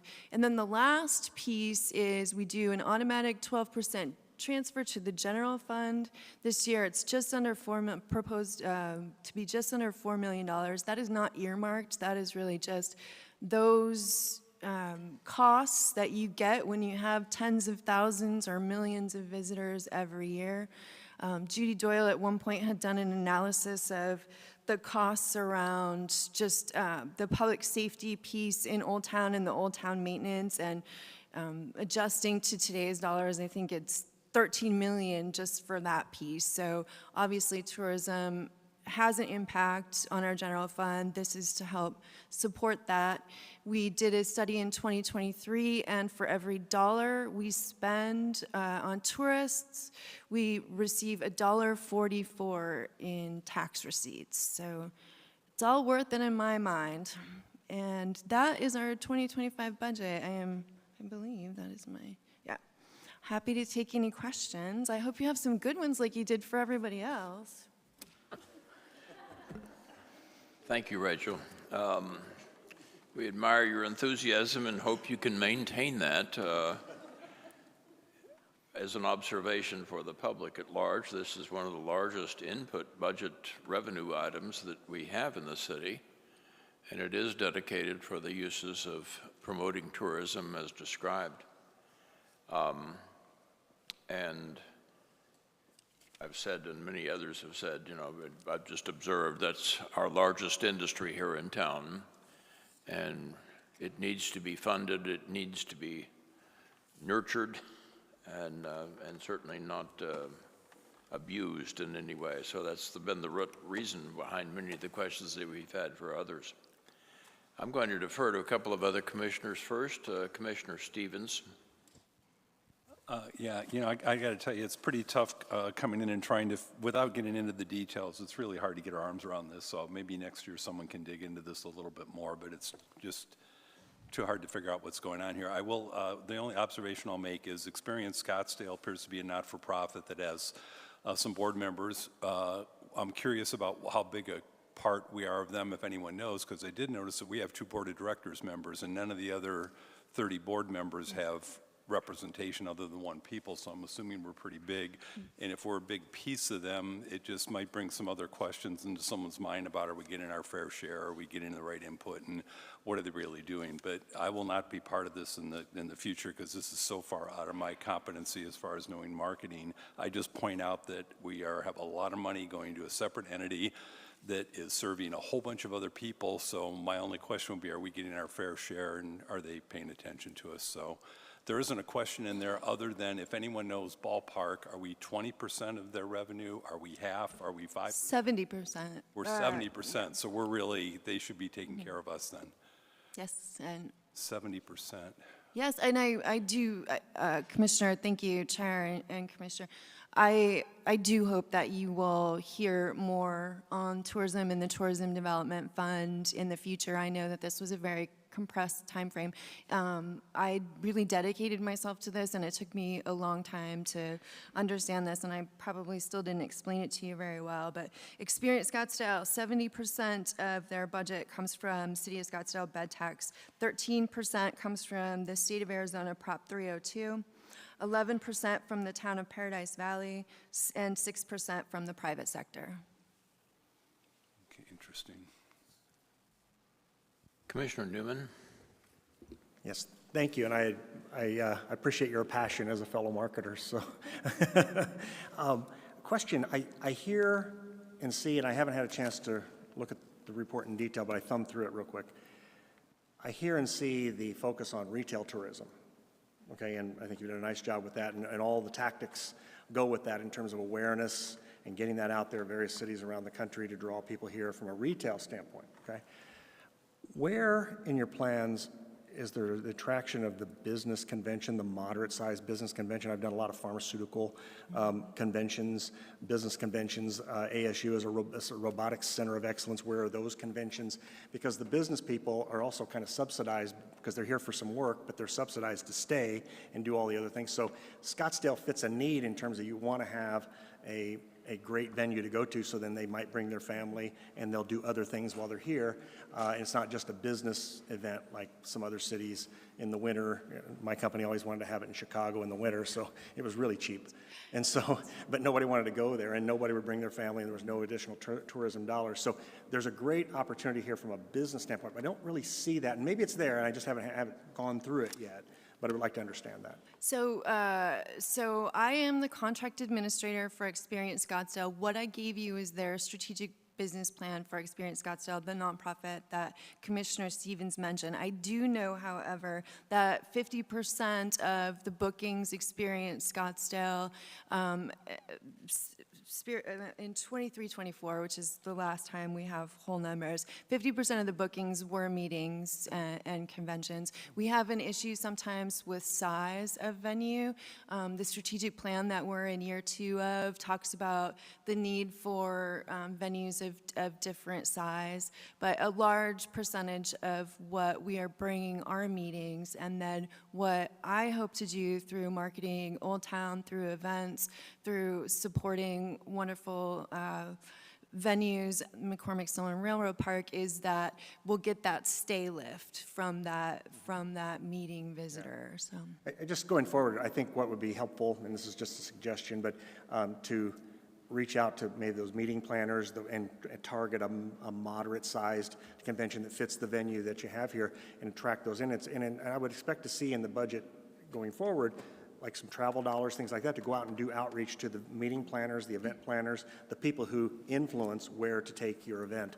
And so just a thought there. That's a great and thought. happy to talk offline about that. Commissioner Smith, Chair Smith and Commissioner Newman, that's a great thought, and that is exactly what we pay Experience Scottsdale to do. They do FAM tours. They do a lot of outreach with site selectors for those sorts of meetings. They do trade shows, travel trade shows. They will set up, for example, I think last winter they set up a giant sun globe in Chicago in the winter, and you could go inside and it smelled like creosote, and they had prickly pear tea. Like, it was a whole experience. They've wrapped the inside of subway stations before, so you walk out, it's dreary New York winter, you walk out and it's all just, beauty shots of Scottsdale everywhere, go to Scottsdale, go to Scottsdale. So that is where our $14.8 million go, is for them to bring the tourists here. And then my piece is to make sure they're doing their job, they're meeting their metrics, to make sure the metrics make sense for what we want. And then also, to work with my colleagues to make sure that Scottsdale is the best destination that they all go home and rave about and come back to often. Great, thank you. Adding to that, Commissioner Newman and others, I think if you read through the annual report that Rachel shared with us for whatever year that was, there's a robust discussion of what Experience Scottsdale is returning to the city in terms of services. And it's not just our city, they're also partnered with Paradise Valley, and maybe Commissioner Schweiker will talk to that in a moment. But the other thing that they do, they have a fairly robust set of metrics that they respond to. I guess, is it quarterly or semi-annually? And Quarterly and annually, Chair Smith, yes. To the council. So there's a great deal of oversight and a great deal of, I'm sure, satisfaction with what they're doing in terms of making Scottsdale, honestly, a tourism destination. While I have the microphone here, I know that you have talked some about the 5% piece of the destination marketing that we keep here locally for execution. And I know that we stumbled a bit for the first couple of years that we had this. And when I say stumbled, I mean the first year we couldn't figure out what to do with it, so we didn't spend any of it, I think. And then the second year we directed some to underwriting the Final Four over in Glendale, which really doesn't address the kind of local destination marketing that we need to be doing. So I applaud you, Rachel, and Judy and others who are involved in this, in honestly now trying to focus on making this piece work for us locally. And we're a little bit in uncharted waters, but I think eventually this expenditure will pay huge dividends in terms of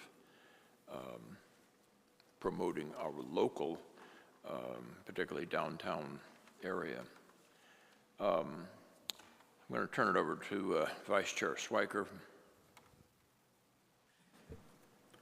Yeah, I have a lot of experience with this because I was the Town of Paradise Valley representative on the CVB board for 10 years, and then I think I was just a general representative for like 11 years after that, so long history with that. A lot of the value that we can learn about this will come not so much for this budget, but as we look for the future and as we meet in the fall and everything, I would suggest that we have Rachel Sacco come and make a presentation.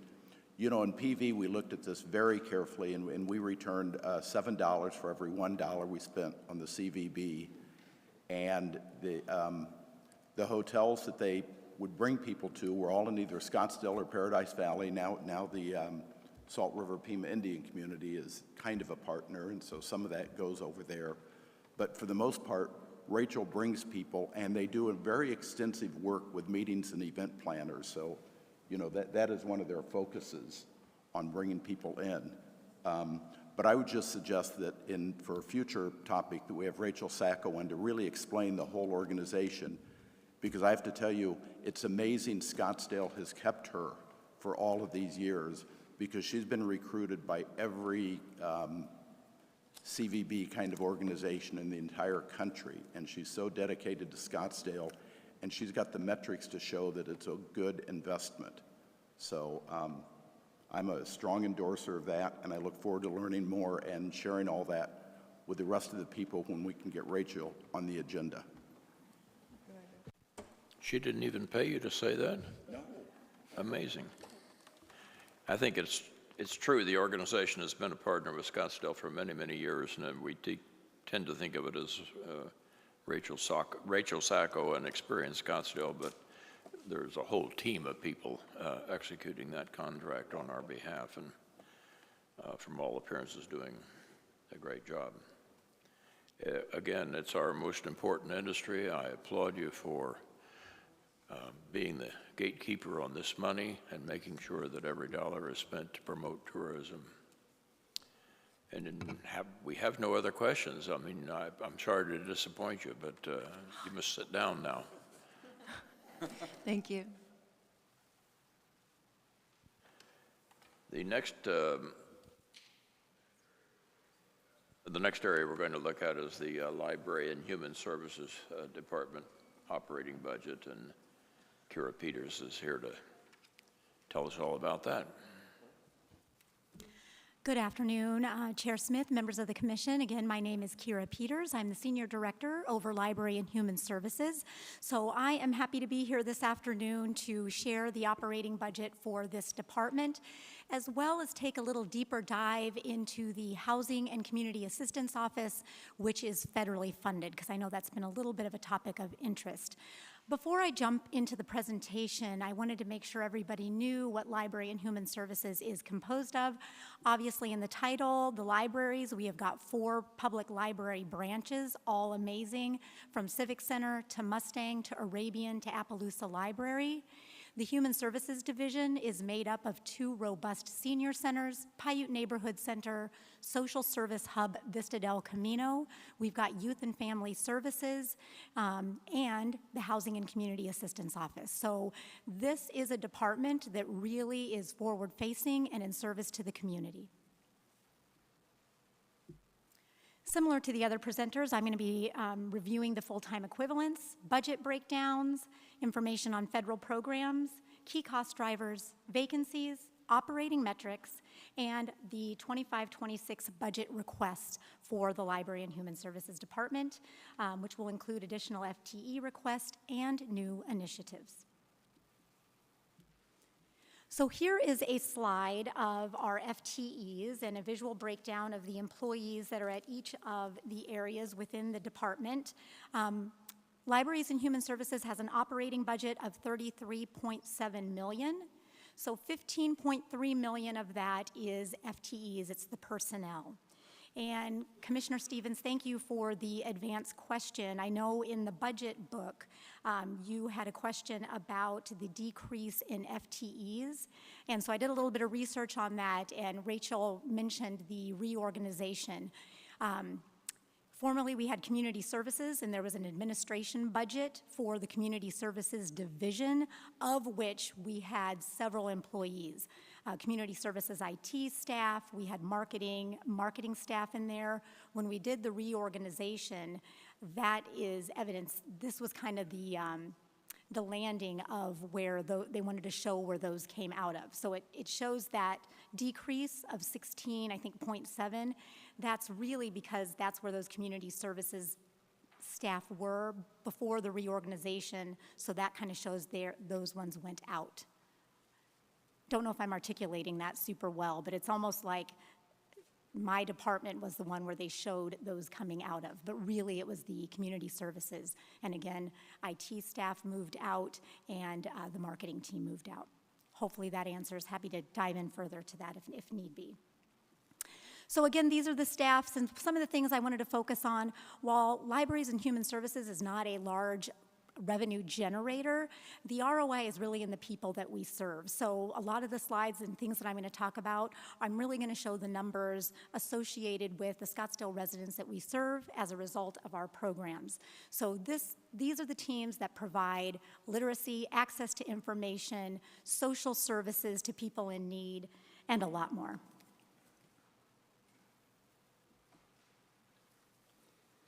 I'll pause on this slide for a second. This is our Library and Human Services proposed budget fiscal year 25-26. You can see visually the breakdown of the personnel services, which I just talked about, 15.3 million. Capital outlays is less than 1% there. Commodities, 1.4. Contractual services, 16.9. Thought there might be some interest in what those contractual services are.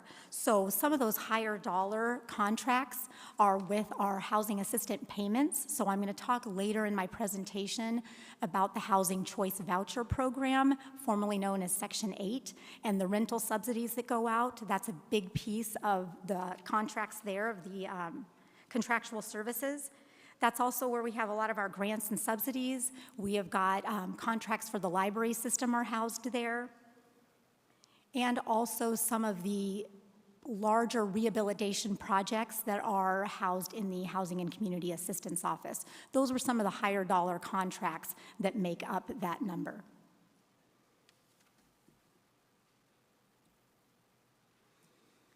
Housing and Community Assistance Office. This is the area of Library and Human Services that focuses on managing the federal funds that come in. And I spent a lot of time preparing for this to try to explain how these programs work. And in the audience is our Housing and Community Assistance Officer Manager, which is Mary Witkowski. She is very versed in this, closer to the work than I am. If there are specific questions, I know she'll be happy to come out and help answer. So I'm going to spend a little bit of time on this, and before I jump into it, the way that I think about it is these are all the federal programs. I think of HUD as the umbrella. So the Federal Department, Housing and Urban Development, HUD, provides funding out to different cities. The City of Scottsdale's Housing and Community Assistance Office administers those funds. So that's the big umbrella. Under that umbrella, there are several programs that this office administers, and the first program is the Housing Choice Voucher Program. Again, that's formally Section 8, and the Housing Choice Voucher Program is funded through the U.S. Department of Housing and Urban Development. The program provides affordable and safe housing opportunities for lower-income families, senior citizens, and persons with disabilities. The Scottsdale Housing Agencies, sometimes we refer to that as SHA, subsidizes the rent of eligible families by paying a rental subsidy directly to the landlord each month under a housing assistance payment, otherwise known as HAP. So that is the HCV portion of the Housing and Community Assistance Office. The second piece of that, or the second bucket, is called the HOME program, and that stands for the Home Investment Partnership Program, and the following activities are funded via the HOME. The HOME piece of it also focuses on affordable housing initiatives. So some of the programs that we've run out of this, and I don't want to get too in the details unless you're curious about it, but we offer a tenant-based rental assistance program for seniors that work with caseworkers at the senior centers. So if they need a little bit of help with rent, they can be involved in the tenant-based rental assistance program. And again, that's a rental subsidy that helps Scottsdale residents who are 62 and older, are 30% below the area median income, and are 50% or more cost burdened by housing costs. So that's the tenant-based rental assistance. And then in the future, under this HOME program, we want to also explore helping children that qualify for McKinney-Vento. So that is kids that are homeless, and using some of these funds to identify families that could help with some subsidies in that area. So that is the part of HUD that helps people with affordable housing. I call that the first bucket. The second bucket, we use those federal funds to do maintenance, so to maintain low income or certain areas. CDBG funds, that's what these are, and those provide a broader broader community development and funding around those. So some examples of CDBG, Community Development Block Grant, are housing rehabilitation programs, roof repair replacement, and an emergency repair program.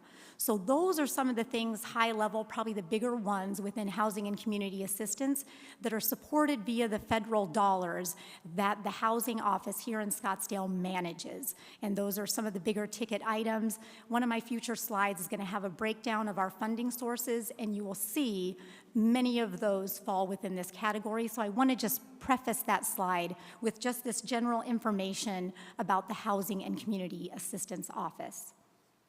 We also, we are home to Operation Fix-It. So if you're a longtime Scottsdale resident, you might have seen the Operation Fix-It trailer out.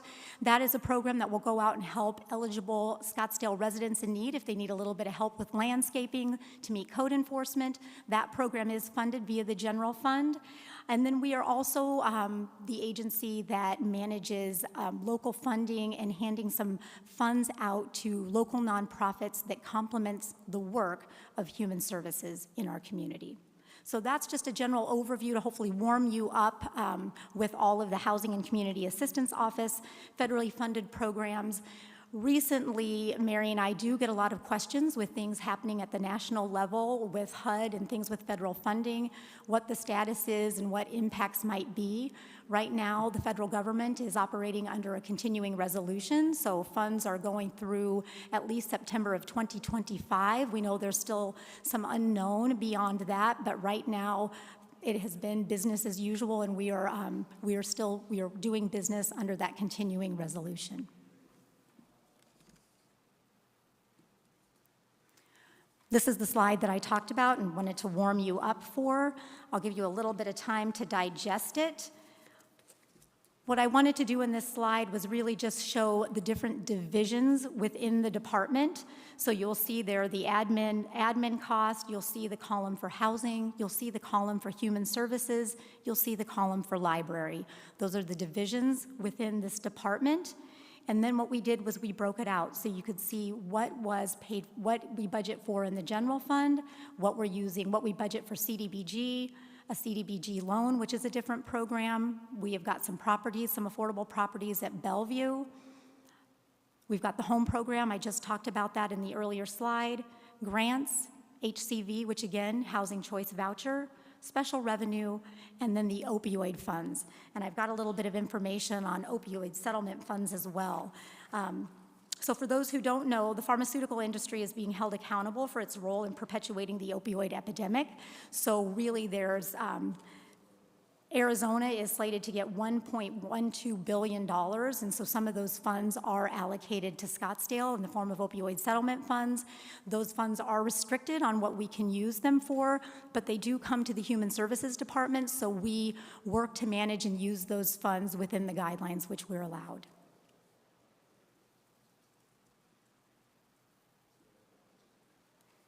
These are our key cost drivers: personnel, library materials. Like with anything in the world, library materials and the cost of e-resources is increasing for our public library system, so there is an increase in inflation there. And then the Scottsdale rental market, especially as it relates to the HUD programming that we offer through Human Services.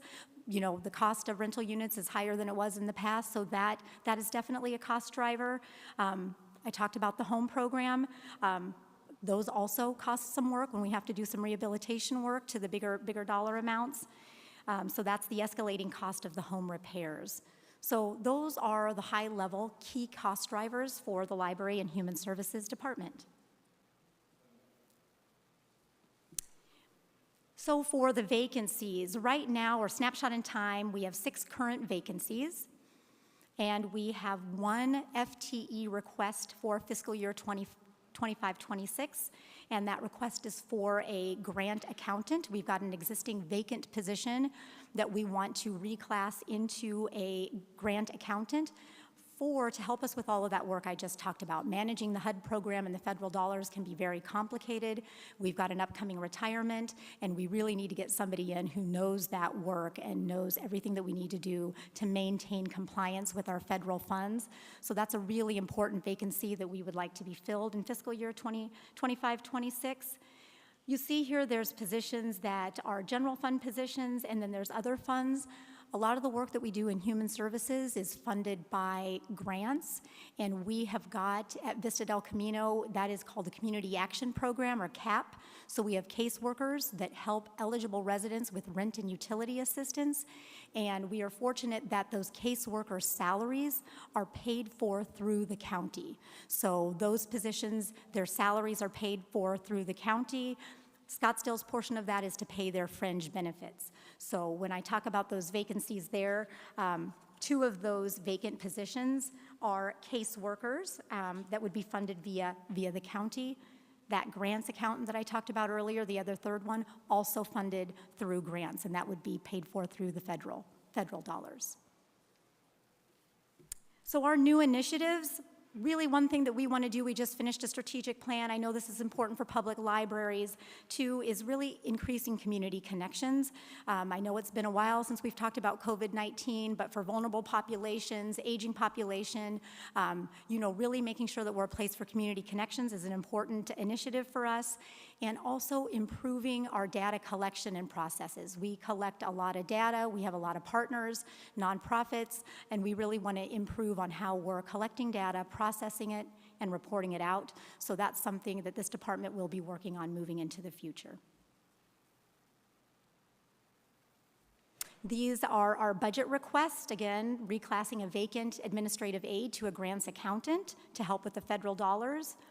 We are requesting $10,000 for Vista del Camino recreation programming. I just talked about community connections. We have actually recently expanded our food bank out of Vista del Camino into a warehouse off McKellips Road. So we're really trying to open that center up for more community activity, welcoming in the Yaqui community that has really been missing the area. So really needed some dollars to provide recreation programming at Vista del Camino. I know a lot of the other departments have talked about overtime. There is no overtime in the Libraries and Human Services Department, so that's not an area I felt I needed to worry about. No overtime there. And then these, talking about return on investment for all of this stuff, these are some of our select operating metrics. The senior center attendance is really around approximately 36,000 annually. That's conservative, but again, that's a lot. We've got a lot of people visiting our senior centers. Senior center program attendance, over 6,000 seniors attended programs at either Granite Reef or Via Linda Senior Center. I talked about the CAP office for rent and utility. We were able to help in fiscal year 23-24, 583 households with rent and utility assistance. I assume that that number will be similar moving forward into 25-26. And then our public library system, which is well loved by so many people in our community. Library attendance fiscal year 23-24 was over 6,000 people attending our public libraries. I have here just a snapshot of the library material circulation. That's a big part of public library work. So you can see there are over 1 million physical circulations, so people actually coming in, getting books, checking them out. And then the e-resources, same. We're seeing that circulation be just as high. Library programming, we had 1,500 programs happen fiscal year 23-24. And then our housing choice voucher participants, the HCV, formerly Section 8, we have got 531 families who are recipients of that rental subsidy in our community. And that concludes my presentation, and I am happy to answer any questions. Come along, folks. Ask her a question. Try to put her on the spot.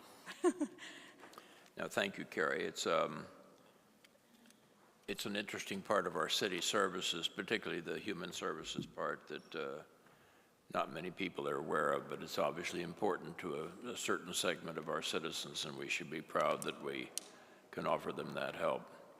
The libraries, of course, I think we're all familiar with, and enjoy utilization of that. I would also point out for the public at large, if you're not aware, Scottsdale is truly unique in having the number of libraries that we do. Many communities have 1 or 0, just relying on county libraries, but you might talk, Carrie, about some of the partnership that we actually have with the county library system, because I know that things flow both directions. And spend just a minute talking about that. Sure. Thank you thanks, Chairman, for the question. So we really do have an agreement with the Maricopa County Libraries, and I guess the most important part of that, and I know my librarian colleague is in the audience, so please do jump up here if I am wrong, but we've got an agreement to where the county does give some dollars for the collection, and those numbers have been pretty high, anywhere around $400,000 or $500,000, that the county, we can purchase materials for the collection, and the county pays for those materials. I also know there's some reciprocal use borrowing agreements that happen with the county and the other public library systems, which is really nice. So if there's something that the Scottsdale Public Library System doesn't have, you can come in and we can work with our other partner community libraries, including the county, to get a material item that you might want. So very strong connection with the county as well, and a good relationship, which we're proud of.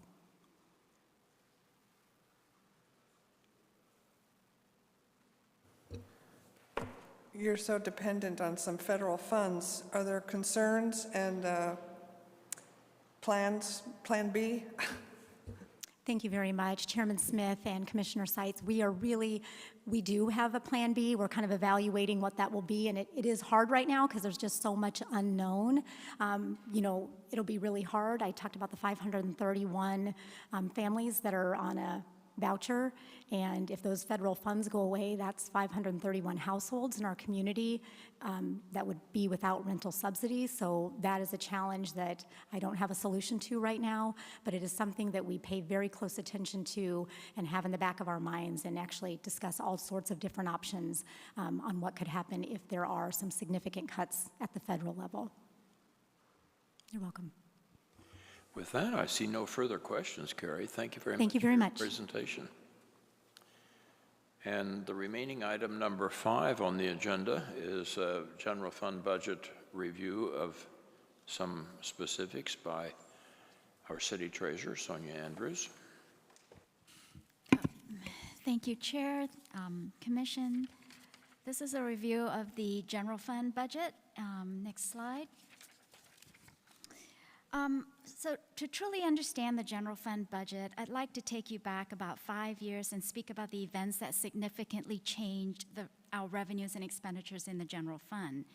Starting with the pandemic towards the end of fiscal year 2020, we had an initial shutdown that caused our expenditures to be lower than we had budgeted.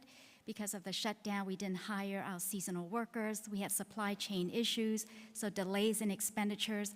We also didn't really know where our revenues would be because the shutdown impacted our largest industry, which is the tourism industry. So we delayed salary increases, so there was an initial reduction in our expenditures. And even though we thought that there would be a recession as well, we were very conservative with our projections, but instead of the revenues going down, our revenues actually went up because consumers did not, even though they didn't go anywhere, they did a lot of shopping online, and we received almost $60 million in federal stimulus funds to pay for COVID-related expenses and public safety expenses that we would have otherwise paid out of the general fund. And those were all one-time revenues that we received during this three-year period. So while all that interruption of the pandemic was going on, we were also dealing with the changes in PSPRS. As many of you know, PSPRS was fixing a lot of problems that they found in 2017 to 2019. They made a lot of corrections to their actuarial assumptions, and they also hired new actuaries. This led to an increase in our unfunded liability, an increase in our police contribution rate. So our unfunded liability reached, the highest it reached was $216 million in the fiscal year 20 valuation. And also our contribution rate increased from 36% for fiscal year 2017 to 63% in fiscal year 2023. And that 27% increase in contribution rate resulted in an $8 million a year more of pension costs for the police department. So with all of that going on, we also had a housing market price surge in that time period. because of the low mortgage rate environment and also the high housing demand at that time. This surge resulted in a spike in capital gains tax, which then resulted in a spike in our state shared revenues that we received in 2024, and that was about $20 million of additional state shared revenues, which is also one-time revenues that added to the buildup of our funds, our fund balance in the general fund. Then, as if that was not enough, we had high inflation and high interest rates setting in. We started seeing construction inflation first, and then wage inflation, contracts and commodities, which then increased our expenses. Revenues also continued going up with the inflation. And during this time, the state eliminated residential rental tax, which was a $16 million loss to the entire city and a $10 million loss to the general fund. And the state also implemented the flat income tax, both of these resulted in revenue loss, which impacted the general fund. Next slide. Continuing on this roller coaster ride, we did sell some land in the general fund, which boosted our general fund revenues by about $42 million, and that was used to pay for capital projects.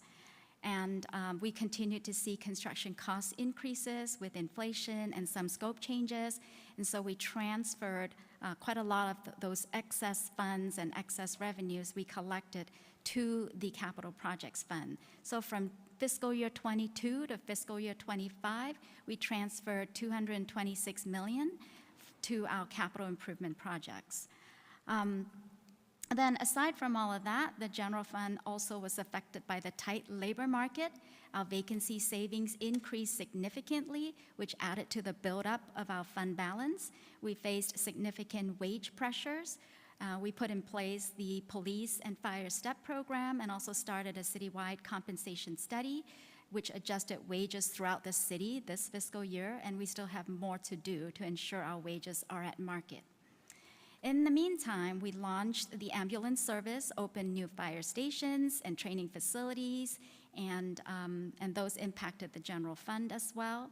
And last but not the least, this year we lost $10 million in property taxes, $5 million in the general fund, and $5 million in our debt service fund due to the Quagmire class action judgment against the county. So that sums up the last 5 years, and the next slide will show you how these events collectively impacted the revenues and expenditures in the general fund. As you can see, our revenues and expenditures were pretty close prior to the pandemic. We didn't generate a lot of excess revenues then. Starting in fiscal year 18-19, we started seeing increased revenues, and then it just took off in fiscal year 21. We always considered these increases to be a spike in our revenues due to the extraordinary events caused by the pandemic and not a new higher revenue base for which we could rely on for operations. And because of these increases are due to, again, the pandemic, the housing surge, the land sales, the stimulus money that we talked about previously. On the expenditure side, you can see that little dip in fiscal year 20 on the expenditure, and then it flattened out in 21-22. This is also due to the pandemic, where we initially had lowered expenses. And also the stimulus money, we actually didn't put that money in the general fund because it's restricted money, so that money was actually in a special revenue fund. So we shifted $59 million of expenditures out of the general fund in between 21 and 23 so that those could be paid for from those stimulus dollars. And that's why the revenue line, if those stimulus dollars weren't there, would have been slightly higher. And then on top of that, we had a lot of vacancy savings during that time. And now we are seeing increases in our expenditures because of inflation, the new services that we provide, new personnel, not just public safety, but other personnel needs, and also new technology investments. And with the buildup of the fund balance, as you see over there, we have used those funds for capital projects and to address the PSPRS unfunded liability. And this chart that you're looking at shows the revenues, all the revenues that we've received, but it doesn't show the transfers out for capital projects and the pay down of the PSPRS.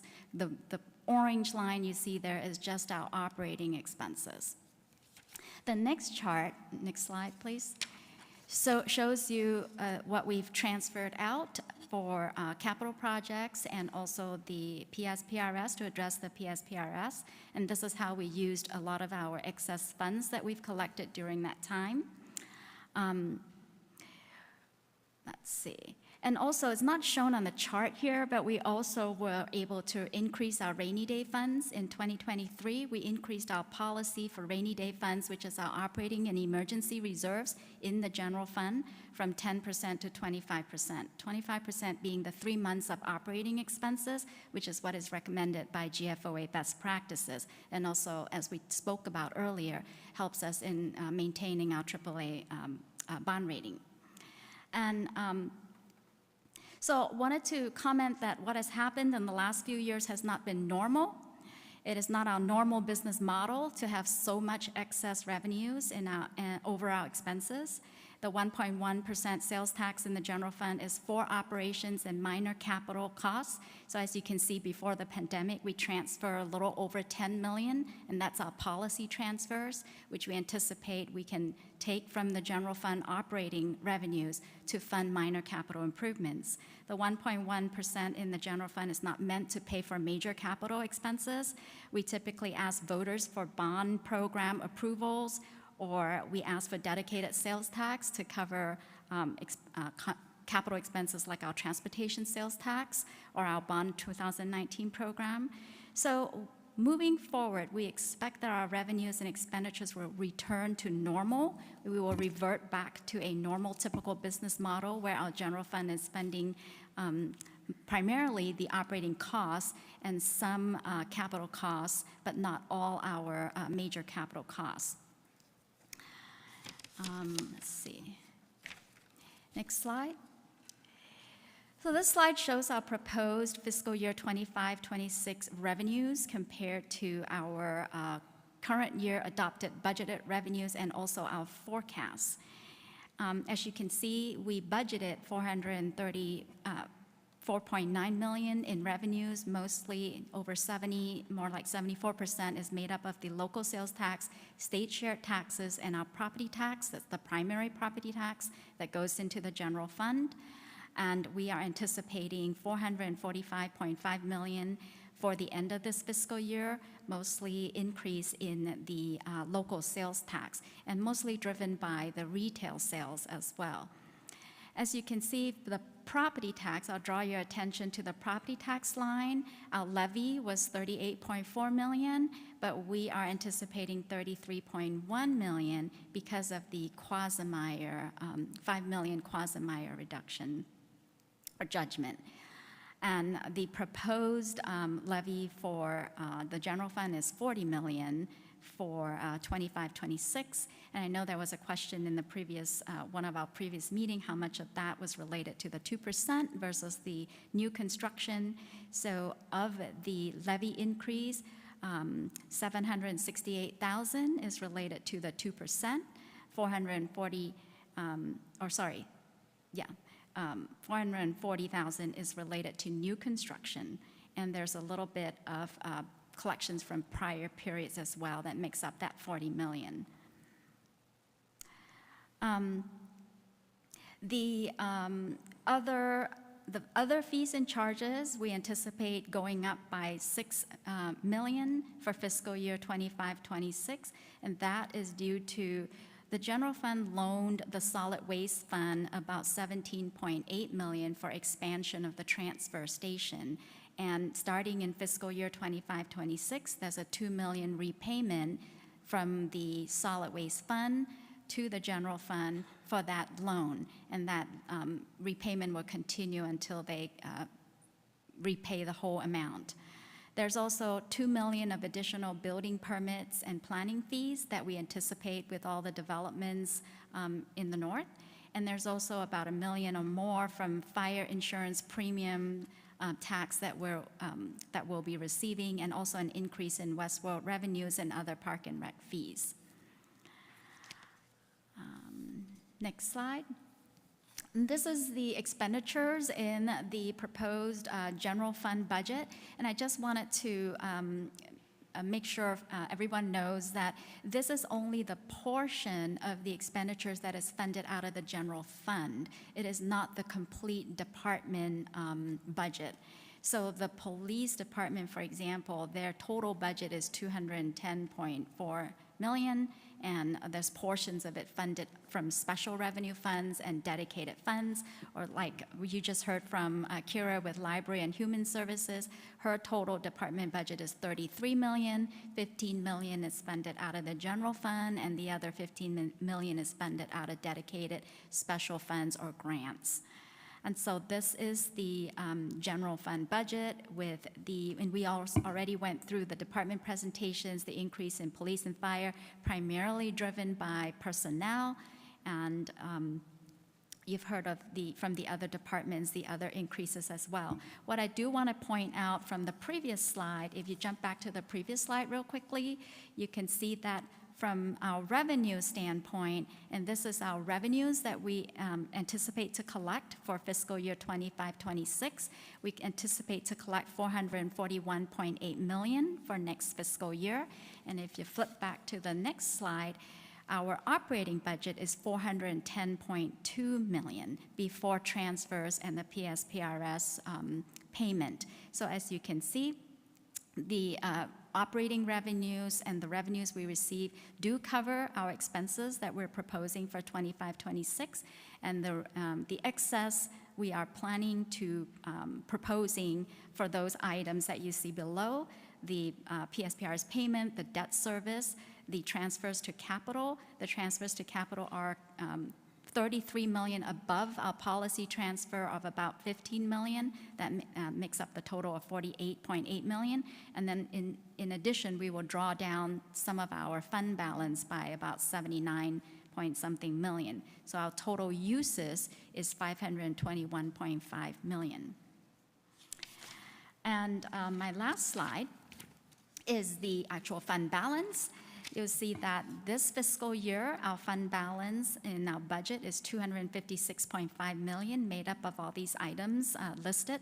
The $94.1 million of operating and emergency reserves, that's our 25% policy, and that will go up to $115 million based on our budget.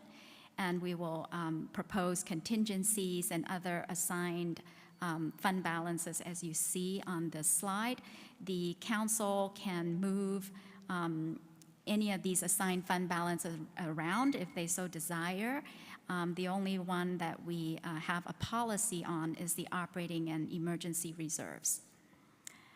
And with that, I can answer any questions.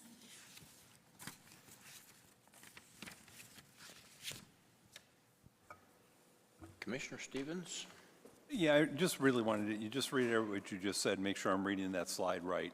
The 115 you say you need to make the bond rating agents happy, but frankly, the rest of it can be reallocated by city council however they choose, if they want to do roads, if they want to do more police funding, whatever. So that's discretionary. That is correct. And I just also wanted to point out that that is correct. There is no policy to maintain these levels of assigned fund balances. There is a policy that we should carry some kind of contingency, but there is no policy that dictates the amount of contingency we should carry. Also, I wanted to point out the PSPRS fund balance that we had previously was accumulated even in prior to fiscal year 20 or 21, before my time. That what we've done is taken it to pay down the $50 million, and also we've reassigned it to facilities repair and replacement reserves and a revenue loss reserves based on the conversations and the meetings that we've had with the Budget Review Commission. The development agreements, that is development agreements that we have entered into and that we know we have to pay those amounts when the developers hit certain milestones. So we set aside that money in anticipation of those cash outlays. Okay, then just to follow up with what you said, the point is, that this council hasn't seen this. This is just your staff budget recommendation right now. And so what's happened, because it'll tie into another comment tomorrow, the PSRS actually went down. You're proposing 50 in payments and a $40 million reallocation to other elements. Yes. Okay, thanks.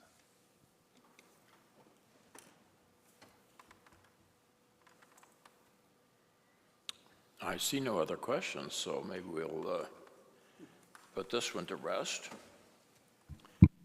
which then leaves us on the agenda only item number 6, which is the identification and approval of possible future agenda items. If anyone has any requests, Commissioner Stevens.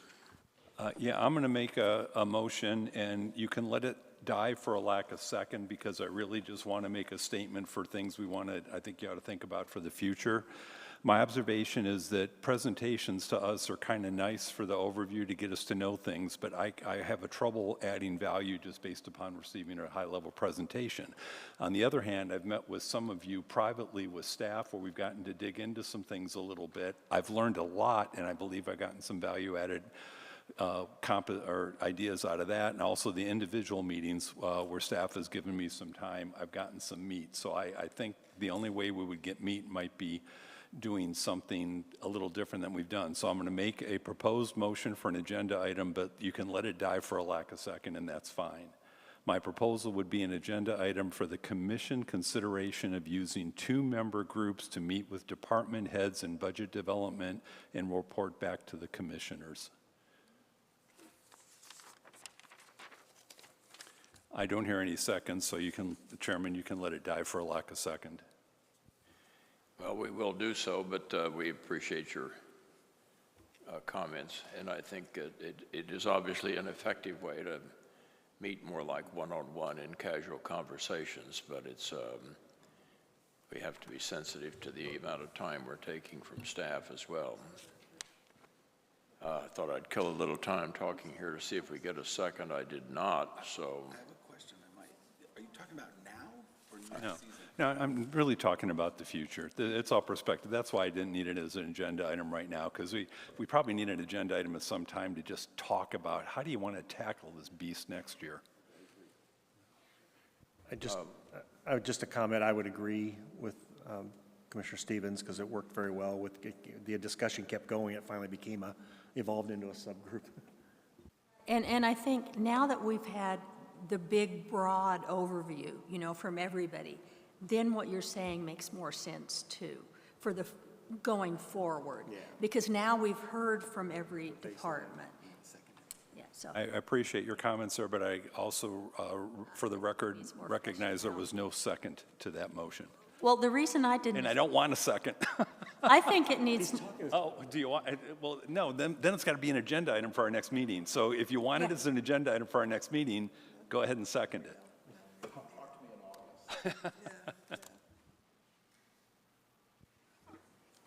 So I think we are done. We're well off of the what we're allowed to talk about probably on this agenda items, but nevertheless, useful conversation. I will therefore entertain a motion to adjourn for a little less than 24 hours. So moved. Second. Moved and seconded, and if you approve, press the yes button, and it is unanimous. We are adjourned.